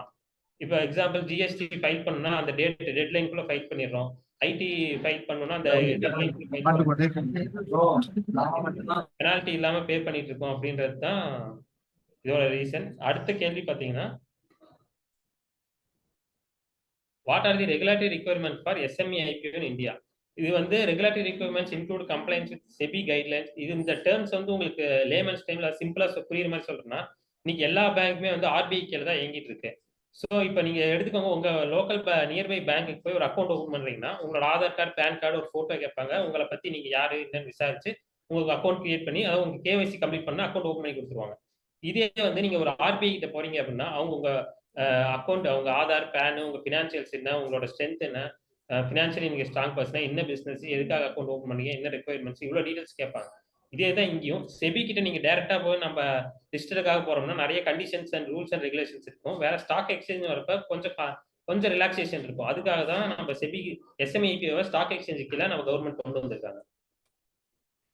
அடுத்தது பாருங்க, what will I gain from listing in IPO. ஐபிஓக்குள்ள நம்ம ஒன்ஸ் போயிட்டோம்னாலே நமக்கு ஒரு ஆக்சசபிள் கேபிட்டல் வந்துடும். இந்த கேபிட்டல் வந்து எப்பயுமே உங்ககிட்ட தான் இருக்கும். இது யாரும் வந்து திரும்ப கேட்க போறதும் இல்லை, இதுக்கு நீங்க இன்ட்ரெஸ்ட் கட்டணுன்ற கம்பல்ஷன் இல்லை. ஸோ ஆட்டோமேட்டிக்கா உங்களுக்கு அந்த இன்ட்ரெஸ்ட் கமிட்மெண்ட் ஒரு விஷயத்துல நீங்க வெளியே வந்துடுவீங்க. இது அது போக அடிஷனல் கேபிட்டல் நம்ம பிசினஸ்க்குள்ள வந்தாலே அதை வச்சு நம்ம எப்படி அதை வச்சு ப்ராஃபிட் மேக் பண்றது, நம்ம பிசினஸ் என்ன டெவலப் பண்ணலாம்லாம் நீங்க யோசிக்க ஆரம்பிச்சிருவீங்க. ஸோ அடுத்தது என்ஹான்ஸ்டு விசிபிலிட்டி. ஒன்ஸ் நீங்க லிஸ்ட் ஆயிட்டீங்கன்னா ஆல் ஓவர் இந்தியா உங்க கம்பெனி பத்தி தெரிய ஆரம்பிச்சிடும். ஸோ உங்க கம்பெனி பத்தி நீங்க இங்க தமிழ்நாட்டில் ஒரு இடத்துல இங்கே ஒரு இடத்துல இருந்து நீங்க கம்பெனி ஆப்ரேட் பண்ணிட்டு இருக்கீங்கன்னா ஆல் ஓவர் இந்தியால இருந்து எங்க இருந்து வேணா உங்களுக்கு கிளைண்ட்ஸ் வர ஆரம்பிச்சிருக்காங்க. அதாவது உங்க கஸ்டமர் பேஸ் ஆட்டோமேட்டிக்கா இன்க்ரீஸ் ஆயிரும். சிம்பிளா சொன்னா இது உங்களுக்கு ஃப்ரீ பப்ளிசிட்டி தான். கிரெடிட்டபிலிட்டினா வந்து நம்பகத்தன்மை. நீங்க வந்து எஸ்எம்ஐபிக்குள்ள வரீங்கனாலே இந்த இவ்வளவு ஸ்டேஜஸ் தாண்டி தான் வந்திருப்பீங்க, ரூல்ஸ் அண்ட் ரெகுலேஷன் ஃபாலோ பண்ணியிருப்பீங்க அப்படின்றப்ப ஆட்டோமேட்டிக்கா எல்லாத்துக்கும் உங்க கம்பெனி மேல ஒரு குட்வில் வரும். நாளைக்கு நீங்க ஒரு டெண்டருக்கு போறீங்க அப்படின்னா ஆட்டோமேட்டிக்கா கவர்மெண்ட் சைட்ல இருந்து பாக்குறப்ப இந்த கம்பெனி லிஸ்ட் ஆயிருக்காங்க, ஸோ இவங்க எல்லா ரூல்ஸ் அண்ட் ரெகுலேஷன் ஃபாலோ பண்றாங்க அப்படின்றப்ப நீங்க ஓவர் அந்த டெண்டர்ல நீங்க வந்து ஒன் ஆஃப் தி பெஸ்ட் சாய்ஸா இருக்கிறதுக்கு வாய்ப்பு இருக்கு. அடுத்து லிக்விடிட்டின்றது ஒண்ணும் இல்லை, நம்ம கிட்ட இப்போ ஃபண்ட் தேவைப்படுது, அடிஷனல் ஃபண்ட் தேவைப்படுது, என்னோட ஷேர்ஸை நான் வித்துட்டு அந்த அமௌண்ட்டை உள்ள கொண்டு வந்துடுவேன். என்கிட்ட ஃபண்ட் அதிகமா இருக்கு அப்படின்னா நான் அந்த ஷேரை மார்க்கெட்ல இருந்து பை பண்ணி என்னோட ஓனர்ஷிப்பை ஸ்ட்ராங் பண்ணிப்பேன். ஸோ அடுத்த கேள்வி பார்த்தீங்கன்னா, what will happen if I make loss. இங்கதான் எல்லாரும் கொஞ்சம் பயப்படுறமான விஷயமா நீங்க யோசிப்பீங்க. இது வந்து சாதாரண விஷயம் தான். எல்லா பிசினஸும் எல்லா நேரமும் ப்ராஃபிட்டா இருக்காது, அதே மாதிரி எல்லா பிசினஸும் எல்லா நேரமும் லாஸ் ஆகாது. இது வந்து டெம்பரரி இஷ்யூவா தான் இருக்கணும். இதை நீங்க எப்படி ஓவர் கம் பண்ணலாம் அப்படின்றதுக்குலாம் சில நாங்கள் டெக்னிக்ஸ் சொல்லுவோம். அடுத்தது வர கொஸ்டின்ஸ் நம்ம அதை பார்ப்போம் டீட்டெயிலா. What are the potential risk or challenges of conducting in SME IPO. SME IPO என்ன ரிஸ்க் நம்ம மேஜரா பாக்குறோம்னா மார்க்கெட் வாலட்டிலிட்டி. அதாவது நீங்க ஒன்ஸ் மார்க்கெட்ல வந்தீங்கன்னா அந்த ஷேர் பிரைஸ் ஏறும் இறங்கும், இதை வந்து நம்ம மார்க்கெட் வாலட்டிலிட்டி சொல்லுவோம். இது ஷேர் பிரைஸ் ஏறது இறங்குறது எல்லாம் எப்படின்னா, நாம வந்து நம்ம கம்பெனியோட ஸ்டடி பண்ணியிருந்தோம்னா இந்த மார்க்கெட் வாலட்டிலிட்டி பத்தி பயப்படவே வேண்டியதில்லை. இப்போ ஒரு ப்ரொடக்ஷன் கம்பெனி எடுத்துக்கோங்க, நான் ஒரு ப்ராடக்ட் மேனுஃபேக்சரிங் பண்ணிட்டு இருக்கேன், அந்த ப்ராடக்டோட லைஃப் எவ்வளவு லாங் இருக்கு, அதாவது மார்க்கெட்ல அந்த ப்ராடக்ட் எவ்வளவு லைஃப் இருக்கு, அதுக்கு ஏதாச்சும் ஆல்டர்னேட் ப்ராடக்ட் ஃபியூச்சர்ல வரப்போகுதா, இல்லை இந்த ப்ராடக்ட் வந்து அடிஷனல் அடுத்த டெவலப்மெண்ட் அடுத்த ஸ்டேஜ் இந்த ப்ராடக்ட் எப்படி மாறப்போகுதுன்றது நம்ம முன்னாடியே ஸ்டடி பண்ணிட்டோம்னா நாம இந்த மார்க்கெட் வாட்டை பற்றி பயப்பட வேண்டியதே இல்லை. நம்மளோட ப்ராடக்டான மார்க்கெட் எப்பயுமே ஸ்டடியா தான் இருக்கும். அடுத்தது ரெகுலாரிட்டி சேஞ்சஸ். ரெகுலாரிட்டி சேஞ்சஸ்னா ஒன்றும் அப்போ இப்போ கவர்மெண்ட் ஜிஎஸ்டி 2017 கொண்டு வந்தாங்க, அதுக்கு முன்னாடி வேட் இருந்துச்சு. ஸோ இந்த மாதிரி அப்பப்போ கவர்மெண்ட் கொண்டு வர சேஞ்சஸ் நம்ம ஃபாலோ பண்றோம். அந்த rules and regulation, for example GST அந்த டைம் பே பண்றது, அட்வான்ஸ் டேக்ஸ் பே பண்றது, இதெல்லாம் பெனால்ட்டி இல்லாமல் பே பண்றது. அடுத்தது இன்வெஸ்டர் ஸ்க்ரூட்டினி. இன்வெஸ்டர் ஸ்க்ரூட்டினி ஒன்றும் இல்லை, நம்ம ஒன்ஸ் மார்க்கெட்ல வந்துட்டோம்னாலே நம்ம கிட்ட பப்ளிக் ரிலேஷன், அதாவது மீடியாவுக்கும் பப்ளிக்கும் ஒரு 1% கான்டாக்ட் இருக்கணும். அவரு தான் நம்ம கம்பெனியை பத்தி இன் அண்ட் அவுட், அதாவது நம்ம கம்பெனியோட ஃபினான்ஷியல்ஸ், நியூஸ் எல்லாமே, ப்ரெஸ் ரிலீஸ் எல்லாமே அவர் தான் பண்ணுவார். ஸோ அவரு என்ன டேட்டா அவரு சொல்றாரோ அந்த டேட்டா பேஸ் பண்ணி தான் நம்ம கம்பெனியோட பெர்ஃபார்மன்ஸ் மார்க்கெட்ல இருக்கும். அடுத்த கேள்வி, what strategy can we implement to mitigate IPO related risk. So நம்ம மேலே பார்த்த சில ரிஸ்க்ஸ்லாம் எப்படி நம்ம வெளியே வரலாம்னு பார்த்தீங்கன்னா, ரோபோஸ்டிக் ரிஸ்க் மேனேஜ்மெண்ட், அதாவது ஆட்டோமேட்டட் பண்றது தான். இது நம்ம முன்னே சொன்ன மாதிரி தான், நம்ம ஆப்ரேஷன்ஸ் ஆட்டோமேட் பண்ணது. அடுத்தது கம்யூனிகேஷன் பிளான். ஒரு பிசினஸ்ல ஒரு கம்யூனிகேஷன் ஸ்டேட் எப்படி இருக்கும், அதாவது லோயர் எம்ப்ளாய்மெண்ட்ல இருந்து டாப் மேனேஜ்மெண்ட்டுக்கு எப்படி கம்யூனிகேஷன் சைக்கிள் ஃப்ளோ ஆகுது, எவ்ரி டைம் அந்த அப்டேஷன் கரெக்டா போகுதா, எல்லாத்துக்கும் அந்த நம்ம சொல்ற இன்ஃபர்மேஷன் கீழே பாட்டம் வரைக்கும் ரீச் ஆகுதா அப்படின்னு செக் பண்ணிக்கணும். ஸோ இதுல ஏதாச்சும் மிஸ் மேட்ச் ஆச்சுன்னா நாம ஒன்று சொல்லுவோம், ஒர்க் வேற ஒன்று நடக்கும், அவுட்கம் வேற ஏதோ ஒன்று வரும். இது வந்து இந்த ரிஸ்கை மிட்டிகேட் பண்ணா கம்யூனிகேஷன் ப்ராப்பரா இருக்கும். அடுத்தது ரெகுலாட்டரி கம்ப்ளைண்ட்ஸ். ரெகுலாட்டரி கம்ப்ளைண்ட்ஸ்னு ஒன்றும் இல்லை, நம்மளது ஸ்டாக் ஆடிட்டு, நம்மளது வந்து இது இன்சூரன்ஸ் ஃபைலிங்கு, ஜிஎஸ்டி ரிட்டர்ன்ஸ், இதெல்லாம் ப்ராப்பராக நடக்குதான்னு செக் பண்ணிக்கணும். இது ரெகுலாட்டரி கம்ப்ளைண்ட்ஸ். அடுத்து வந்து what cost should I have to in her. இதுக்கு வந்து நம்ம ஐபிஓ போட்டோம்னா சில காஸ்ட் இன்கர் பண்ற மாதிரி தான் இருக்கும். ஏன்னா இப்போ எல்லா விஷயமே நம்ம இங்கே பே பண்ணி தான், இன்வெஸ்ட்மெண்ட் பண்ணி தான் எடுக்கிற மாதிரி இருக்கும். ஃபார் எக்ஸாம்பிள் நீங்கள் பேங்க் லோனுக்கே நீங்கள் போனாலும் பேங்க் ப்ராசஸிங் சார்ஜ்னு ஒன்று கட்டுவோம். அதே மாதிரி நம்ம இப்போ ஐபிஓ போறோம்னா ஃபர்ஸ்ட் சில சார்ஜஸ் தான் ஃபேஸ் பண்ணணும். அதெல்லாம் பார்த்தீங்கன்னா இந்த ஃபினான்ஷியல் அட்வைசர், மெர்ச்சன்ட் பேங்கர், மணி மேக்கர், அண்டர் ரைட்டர், அப்புறம் advertisement cost, road show cost, இதுக்கு எல்லாமே நம்ம காஸ்ட்டை இன்க்வயர் பண்ற மாதிரி இருக்கும். இது வந்து நம்ம ஜஸ்ட் இன்வெஸ்ட்மெண்ட் மாதிரி நீங்க பாத்தீங்கன்னா நம்ம வரக்கூடிய கேபிட்டல்ல இது ஜஸ்ட் 0.001% தான் இந்த காஸ்ட் இருக்க போகுது. ஸோ இதை பத்தி நம்ம ஒரி பண்ணிக்கணும் இல்லை பெருசா. ஸோ இன்னைக்கு நம்ம கம்பெனி பார்த்தீங்கன்னா இந்த எம்எஸ்எம்இ டே கொண்டாடுறதுக்காகவும் நம்ம இந்த எஸ்எம்இ செக்டருக்கு சில சப்போர்ட்ஸ் கொடுக்கணுன்றதுக்காகவும் ஒரு ஆஃபரோட வந்திருக்கோம். அதாவது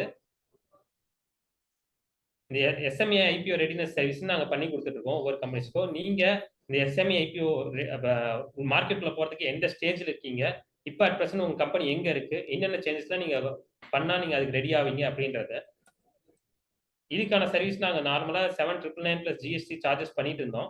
ஸோ இன்னைக்கு இந்த வெபினார் அட்டன் பண்ணவங்களுக்காகவும் இந்த எம்எஸ்எம்இ டே கொண்டாடுறதுக்காகவும் இதை வந்து நாங்கள் ஃப்ரீ ஆஃப் காஸ்ட்ல பண்ணி கொடுத்துட்டு இருக்கோம். ஸோ இதை பத்தி உங்களுக்கு நீங்க என் கம்பெனி பார்ட்டிசிபேட் பண்ணணும், டீடைல்ஸ் தெரியும்னு நினைச்சீங்கன்னா நான் உங்களுக்கு ஒரு லிங்க் ஷேர் பண்றோம். அதுல உங்க கம்பெனி டீடைல்ஸை ஜஸ்ட் ஷேர் பண்ணுங்க போதும். சேட்ல உங்களுக்கு இப்போ லிங்க் வரும், அதுல ஜஸ்ட் உங்க கம்பெனி பேசிக் டீடைல்ஸ் தான் இருக்கும், அது மட்டும் ஃபில் பண்ணுங்க.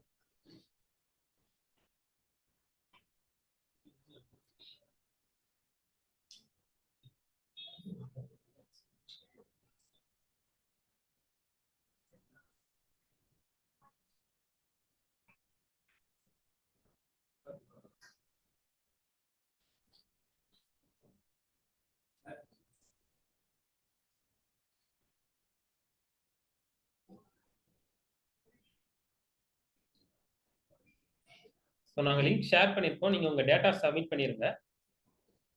ஸோ நாங்கள் நெக்ஸ்ட் இது எதுக்காக இந்த லிங்க் ஷேர் பண்ணியிருக்கோம், இந்த டேட்டாஸ் நாங்கள் என்ன பண்ணோம்னா, நம்ம எஸ்எம்இ ஐபிஓவில் யார் நியர்பை கம்பெனிஸ் இருக்காங்களோ அவங்கள வச்சு ஒரு ப்ரீ ப்ரிப்பரேஷன் ப்ரோக்ராம் நாங்கள் பிளான் பண்ணியிருக்கோம். அதாவது இப்போ நீ ஒரு 6 to 18 monthsல சில கரெக்ஷன்ஸ் பண்ணோம்னா அவங்க ஐபிஓக்கு ரெடி ஆயிடுவாங்க. அந்த மாதிரி கம்பெனிஸை நாங்கள் வந்து first accessing readiness and financial preparation ஒரு ஒர்க் ஷாப் கண்டக்ட் பண்ணி அவங்க கம்பெனி டேட்டா ஸ்டடி பண்ணி உங்கள் கம்பெனியோட ஸ்வாட் அனாலிசிஸ் பண்ணுவோம். உங்கள் கம்பெனியோட ஸ்ட்ரென்த் என்ன, வீக்னஸ் என்ன, ஆப்பர்ச்சுனிட்டிஸ் என்ன, த்ரெட்ஸ் என்ன இருக்கு, இது எப்படி ஓவர் கம் பண்ணலாம், உங்கள் ஃபினான்ஷியல்ஸ் ஹெல்த் எந்த லெவலில் இருக்கு, உங்கள் ப்ராஃபிட் எவ்வளோ இருக்கு, உங்கள் கேஷ் ஃப்ளோலாம் எப்படி இருக்கு அப்படின்றத ஸ்டடி பண்ணி உங்களுக்கு ஒரு ரிப்போர்ட் கொடுப்போம். இது ஃபர்ஸ்ட் ஸ்டேஜ். நெக்ஸ்ட் வந்து strategic planning and corporate governance. Strategic பிளானிங்னா ஒன்றும் உங்க பிசினஸ் ஆப்ரேஷன்ஸ் எப்படி இருக்கு, உங்களோட போர்ட் ஆஃப் டைரக்டர்ஸோட ஸ்ட்ரென்த் எப்படி இருக்கு, அவங்க நாலேஜ் எவ்வளோ இருக்கு அப்படின்றத ஸ்டடி பண்ணுவோம். அதே மாதிரி கார்ப்பரேட் கவர்னன்ஸ் ஒன்றும் உங்க டேக்ஸ், உங்க கம்பெனியோட டேக்ஸ் ஆடிட், ஜிஎஸ்டி ரிட்டர்ன்ஸ்லாம் ப்ராப்பராக நடக்குதா, அது எந்த டைமுக்குள்ள பண்ணணும், லேட் பண்ணாமல் இந்த பின்லைஸ் எல்லாமே எப்படி கொண்டு போறது அப்படின்றத கைடன்ஸ் கொடுக்கறது. அடுத்து legal complaints and document preparation. ப்ரீவியஸாக உங்க கம்பெனியோட ஜிஎஸ்டி ரிட்டர்ன்ஸ் இல்லை, ஜிஎஸ்டிலேருந்து ஏதாச்சும் ஒரு கம்ப்ளைண்ட் ரிசீவ் ஆயிருக்கு, இல்லை டேக்ஸ்லேருந்து ஏதாவது லெட்டர் ரிசீவ் ஆயிருக்கு, நோட்டீஸ் இஷ்யூ பண்ணியிருக்காங்களா, இல்லை அட் ப்ரெசென்ட் ஏதாவது நோட்டீஸ் இஷ்யூ பண்ணியிருக்காங்களா ஸ்டடி பண்ணி அதை கம்ப்ளைண்ட்ஸ், லீகல் கம்ப்ளைண்ட்ஸ் கொடுக்கறதும். டாக்குமெண்டேஷன் ப்ரிப்பரேஷனா பெரிய காம்ப்ளிகேஷன் மெத்தட்லாம் இல்லை. நார்மலாக உங்கள் கம்பெனியில் நடக்கிற ஆக்டிவிட்டீஸை டாக்குமெண்ட்டாக கன்வெர்ட் பண்ண போகிறோம். இவ்வளோ நாள் மேனுவலாக நீங்கள் இன்ஸ்ட்ரக்ஷன் கொடுத்துருப்பீங்க, மேனுவலாக ஒவ்வொரு விஷயம் ஓவர் த ஃபோனில் கம்யூனிகேட் பண்ணி நம்ம ப்ராசஸ் பண்ணியிருப்போம். இதெல்லாம் விட்டு டாக்குமெண்ட்டாக அதை எப்படி கன்வெர்ட் பண்ணி ப்ராப்பர் ப்ரிப்பரேஷன். அதாவது இப்போ நம்ம கம்பெனி வந்து ஒரு ப்ராடக்டாக மாற்ற போகிறோம். அவ்வளோ சிம்பிள் டாஸ்க். நம்ம கம்பெனி ப்ராடக்ட் நம்ம மாற்றணும்னா, ஃபார் எக்ஸாம்பிள் நீங்கள் ஒரு கார் வச்சிருக்கீங்க, அது மார்க்கெட்டில் சேல் பண்ணணும்னா அதை எப்படி பண்ணுவோம்? வாட்டர் வாஷ் பண்ணி, சர்வீஸ் பண்ணி, உள்ள சீட்லாம் மாற்றி, அப்புறம் என்னென்ன இஷ்யூஸ் இருக்கோ அதெல்லாம் சால்வ் பண்ணி மார்க்கெட்டில் சேல் பண்ணுவோம். ஸோ அதே மாதிரி நம்ம கம்பெனியை இப்போ ரோட் ஷோ பண்ண போகிறோம். நம்ம கம்பெனியை பப்ளிக் கிட்ட ப்ரெசென்ட் பண்ண போகிறோம். ஸோ அந்த கம்பெனியை நம்ம எப்படி லீகல் டாக்குமெண்டேஷனோட கொண்டு வரது இந்த ஸ்டேஜ். அடுத்தது இன்வெஸ்டார் ரிலேஷன்றது நம்ம போர்ட் ஆஃப் டைரக்டர்ல சேர்ந்து ஒரு பர்சன் அப்பாயிண்ட் பண்ணிடுவோம். இவர் தான் நம்ம கம்பெனி பற்றி எல்லா டேட்டாவும் ப்ரெஸ் கிட்டையும் பப்ளிக் கிட்டையும் ஷேர் பண்ணுவாங்க. இவர் மட்டும் தான் லீகலாக இன்ஃபர்மேஷன் ஷேர் பண்ணுறதுக்கு அளவு. ஸோ இவரை எந்த ஸ்டேஜில் கொண்டு வரணும், எப்போ இவர் உள்ள வரணுன்றத பற்றி ஒரு கைடன்ஸ் கொடுப்போம். அடுத்தது operational preparedness and employee engagement. இந்த ஐபிஓ போறதுக்கு முன்னாடி சில எம்ப்ளாயிஸ் நம்ம உள்ள கொண்டு வரணும். அதாவது அவங்க under writer, equity research report prepare பண்றவங்க, R&D டிபார்ட்மெண்ட், இந்த மாதிரி டீம்ஸ்ல எப்போ உள்ள வரணும், இந்த டீமை எப்போ அலோகேட் பண்ணணும், எப்போ ரெடி பண்ணணும், இதை கைடன்ஸும் நாங்கள் கொடுப்போம். இதெல்லாம் பண்ணிட்டோம்னாலே நம்ம கம்பெனி ஐபிஓக்குள்ள போறதுக்கு எலிஜிபிள் ஆயிட்டாங்க. ஸோ நம்ம இப்போ வந்து கன்க்ளூஷனுக்கு வந்துட்டோம். ஸோ ஆல்மோஸ்ட் இவ்வளோ நேரம் நம்ம வெபினார் பற்றி உங்களுக்கு ஒரு பேசிக் ஐடியா வந்திருக்கும். எஸ்எம்இனா என்ன, ஐபிஓனா என்ன, எப்படி இதுக்குள்ள போகணும், இதை பற்றி ஒரு இம்பார்ட்டன்ஸ் தெரிஞ்சிருக்கும். ஸோ இப்போ நீங்கள் ரெடியாக இருந்தீங்கன்னா நீங்கள் உங்களுக்கு நாங்கள் லிங்க் ஷேர் பண்ணியிருக்கோம், அதை ஃபில் பண்ணிடுங்க. ஃபீட்பேக் ஃபார்ம் இப்போ ஷேர் பண்ணுறோம். எங்கள் வெபினார் பற்றி உங்கள் ஃபீட்பேக்ஸ். அது போக நாங்கள் இந்த எஸ்எம்ஐபிஓ பற்றி ஒரு பிரீஃப் ரிப்போர்ட் நாங்கள் ப்ரிப்பேர் பண்ணியிருக்கோம். நம்ம வெப்சைட்டில் ஆல்ரெடி பப்ளிஷ் பண்ணியிருக்கோம். இந்த வெபினார்லேயும் இப்போ நாங்கள் அந்த லிங்க் ஷேர் பண்ணுறோம். அந்த ரிப்போர்ட் நீங்கள் பாருங்கள். அதை பார்த்து உங்களுக்கு இன்னொரு பிரீஃப் டிஸ்கிரிப்ஷன் கிடைக்கும் எஸ்எம்ஐபிஓ பற்றி. ஸோ இப்போ பார்ட்டிசிபென்ட்ஸ் இது உங்களுக்கான ஸ்டேஜ். உங்களுக்கு ஏதாவது கொஸ்டின்ஸ் இருந்தால் தாராளமாக எங்கிட்ட கேட்க.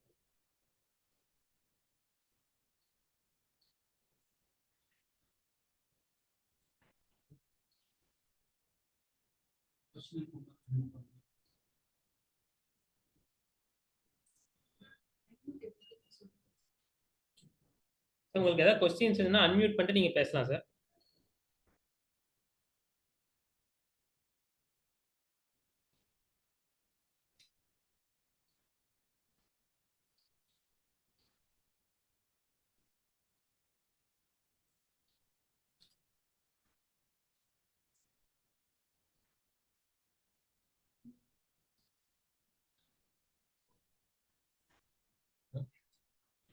Niranjan Kumar sir, thank you sir.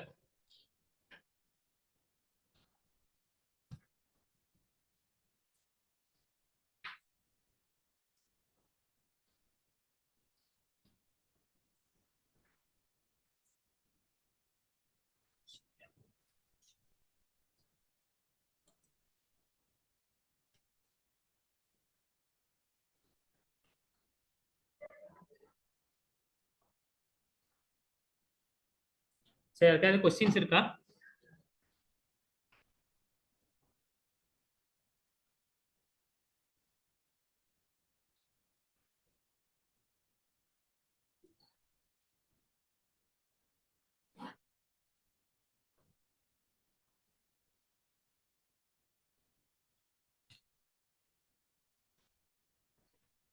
Last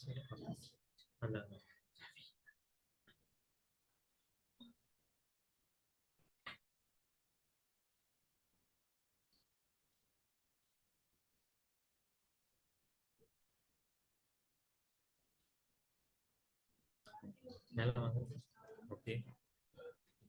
Adarsh sir, நீங்க கொஸ்டின் கேட்டிருக்கீங்க. அது from an investor perspective, nowadays many unsociated calls are given for subscribing to SME IPO. Based on experience, kindly to share what is the prerequisite that investor must look for when asset subscription apart from value of the company. Sir நார்மலா investors நீங்க போனீங்கன்னா உங்களுக்கு வந்து உங்க company performance first பார்ப்பாங்க. அப்புறம் உங்க company valuation compulsory பார்ப்பாங்க. அதை தாண்டி என்ன பார்ப்பாங்கன்னா நீங்க என்ன செக்டார், ஃபார் எக்ஸாம்பிள் நீங்க ஒரு மேனுஃபேக்சரிங் கம்பெனி வச்சிருக்கீங்கன்னா என்ன ப்ராடக்ட் மேனுஃபேக்சரிங் பண்றீங்க, அதோட மார்க்கெட் எப்படி இருக்கு, அந்த ப்ராடக்ட்டுக்கு லைஃப் எவ்வளோ இருக்கு. ஐ மீன் ஃபார் எக்ஸாம்பிள் இப்போ அந்த ப்ராடக்ட்டுக்கு வந்து ஆல்டர்னேட் இல்லை அப்படின்னா உங்களோட வேல்யூ ஜாஸ்தியா இருக்கும். இல்லை அந்த ப்ராடக்ட் காம்படிட்டர்ஸும் அதிகம், அந்த ப்ராடக்ட் வந்து மார்க்கெட்ல வந்து வெரி சூன்ல வேற ஏதாவது ப்ராடக்ட் வந்து அடாப்ட் பண்ண போகுது அப்படின்னா அந்த வேல்யூவேஷன் குறையும். அது இன்வெஸ்டர் பெர்ஸ்பெக்டிவ்ல அதை பார்ப்பாங்க. இதை பேஸ் பண்ணி தான் இன்வெஸ்ட் பண்றதுக்கு உள்ள வருவாங்க. நாம இங்க எஸ்எம்இ ஐபிஓ பப்ளிக் கிட்ட தான் போறோம் நார்மலா. பப்ளிக் வந்து என்ன பார்ப்பாங்கன்னா, உங்க கம்பெனியோட பெர்ஃபார்மன்ஸ் ப்ரீவியஸா எப்படி இருந்திருக்கு, ஃபியூச்சர்ல நீங்க என்ன ஸ்கோப் வச்சிருக்கீங்க, என்ன ஐடியாஸ் வச்சிருக்கீங்க உங்க கம்பெனி டெவலப் பண்றதுக்கு பார்ப்பாங்க. ஸோ இங்க வந்து ஒருத்தர் உங்க ஷேர் வாங்க மாட்டாங்க. இது வந்து டைவர்சிஃபை ஆகி நிறைய பப்ளிக் கிட்ட போகும். ஸோ இது வந்து நம்ம கம்பெனி பெர்ஃபார்மன்ஸும் வேல்யூஷன் மட்டும் கான்சன்ட்ரேட் பண்ணா போதும். நம்ம ப்ராடக்ட்டை பத்தி ஒரு பிரீஃப் அப்சர்வேஷன் ஸ்டடி பண்ணியிருக்கணும் அவ்வளோ.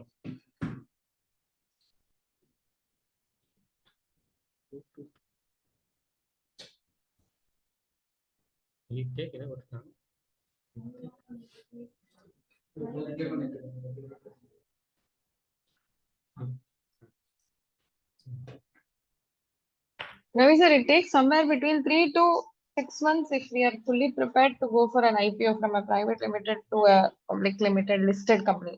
To a public limited, yes, it's a shorter time, but to a listed company, anywhere between 3 to 6 months, if we are all prepared, nalla prepared illana, it will take a little more time till we set up a lot of things that makes us ready for an IPO.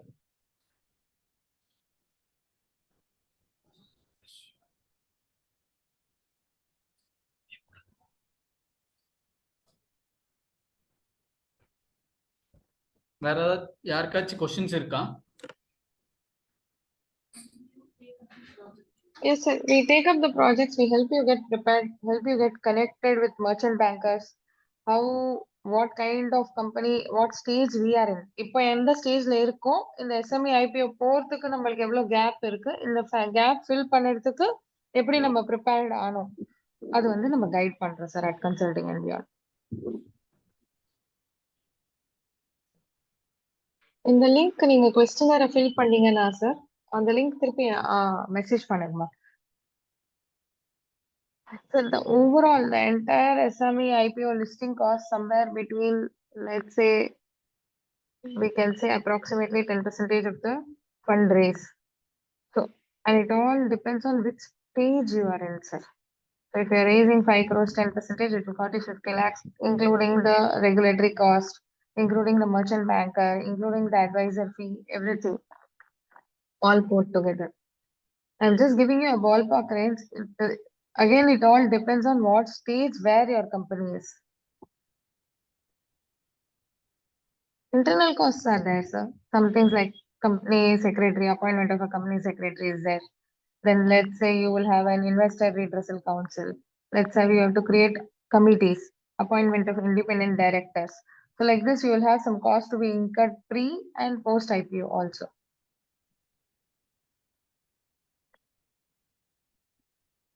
Yeah, sure, sir. Please, once you fill the questionnaire, our team will get back to you, sir, on this.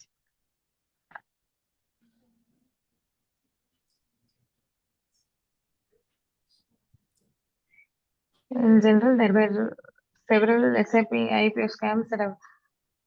Sir, if you are in the market, no, sir, you are not away from scams. So either you are a market participant, either you are the company, or you are from the investor fraternity. How you take your company across will make a lot of difference. Reliance was once a small company, but today, because of the consistent, 20 lakh crores is the value market capitalization of Reliance. It wouldn't have been possible if the company has not been consistent in its performance. Market waves will come, those waves will go. But how consistent are you at your performance in the company will take you to the next level. So let's say some people have short-term vision, so they will get into the market, they will capitalize on the market value, and they will exit from the market at that point in time. They may not think about the company's growth. Yeah. Hello. சொல்லுங்க sir.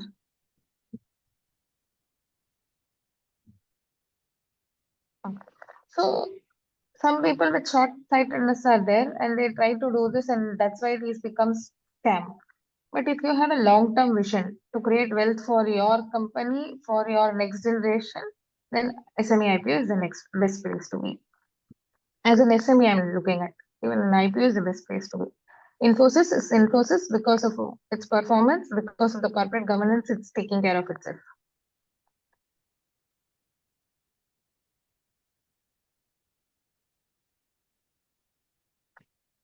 Thank you, Gopal sir.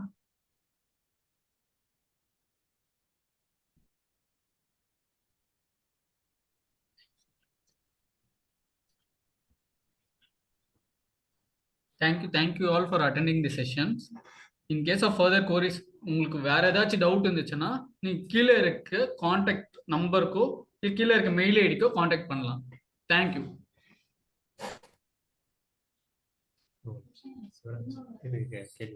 The question actually, if we have got a good track record, can we go for loan itself? No. What is the necessity of an IPO? It's a good question. Our team has already explained this, sir. If we have to go for a loan, there are two things that are fundamental to a loan. One, repayment obligation. Two, there is a collateral requirement. Okay, which is not there when you part away with a stake of your company at an SME IPO. With loan, what will happen is you can grow the company to some extent. The wealth of your company will grow to the extent of profits that you have made in the company at that point in time. But when you go to an SME IPO, it is it's a marketplace. People are looking at your company. They feel that your company is worth investing in. They are willing to pay 10 rupees more for that share. After some point, some other person is looking at your company. He says, yes, it's worth buying this company because this company has performance. They are willing to pay another 5 rupees additional on your share. The performance of the company and the price of the company is not proportionate. It can become disproportionate based on your performance. So your wealth, which is let's say 1 crore profit you made out of the entire year, in your profit and loss account, you will add, or in your capital account, you will add 1 crore. But when you see consistently adding 1 crore, then the same we can go for it. Can an 100% export is 100% export oriented unit can go for an IPO. We just have to check the shareholding patterns, sir. Whether who are the shareholders, whether Indian based shareholders are there, then we can go for an IPO. Not an issue, sir, for this.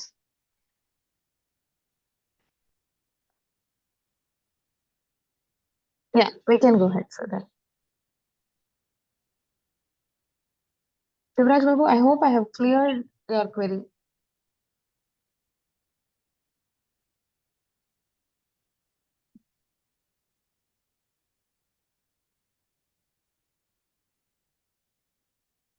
Thanks. Thank you.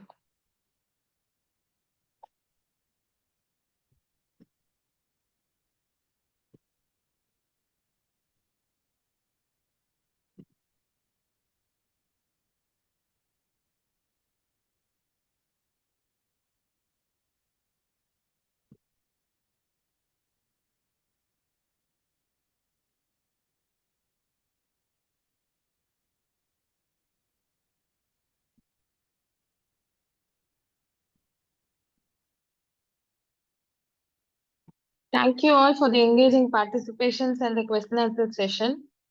If you have any other question, you can either type in the chat or you can speak out also.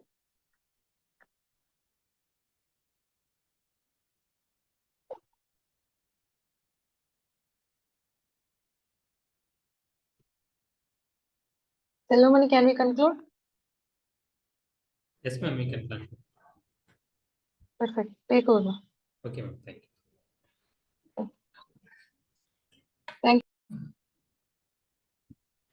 Thanks, Ravi. எல்லாருக்கும் thank you.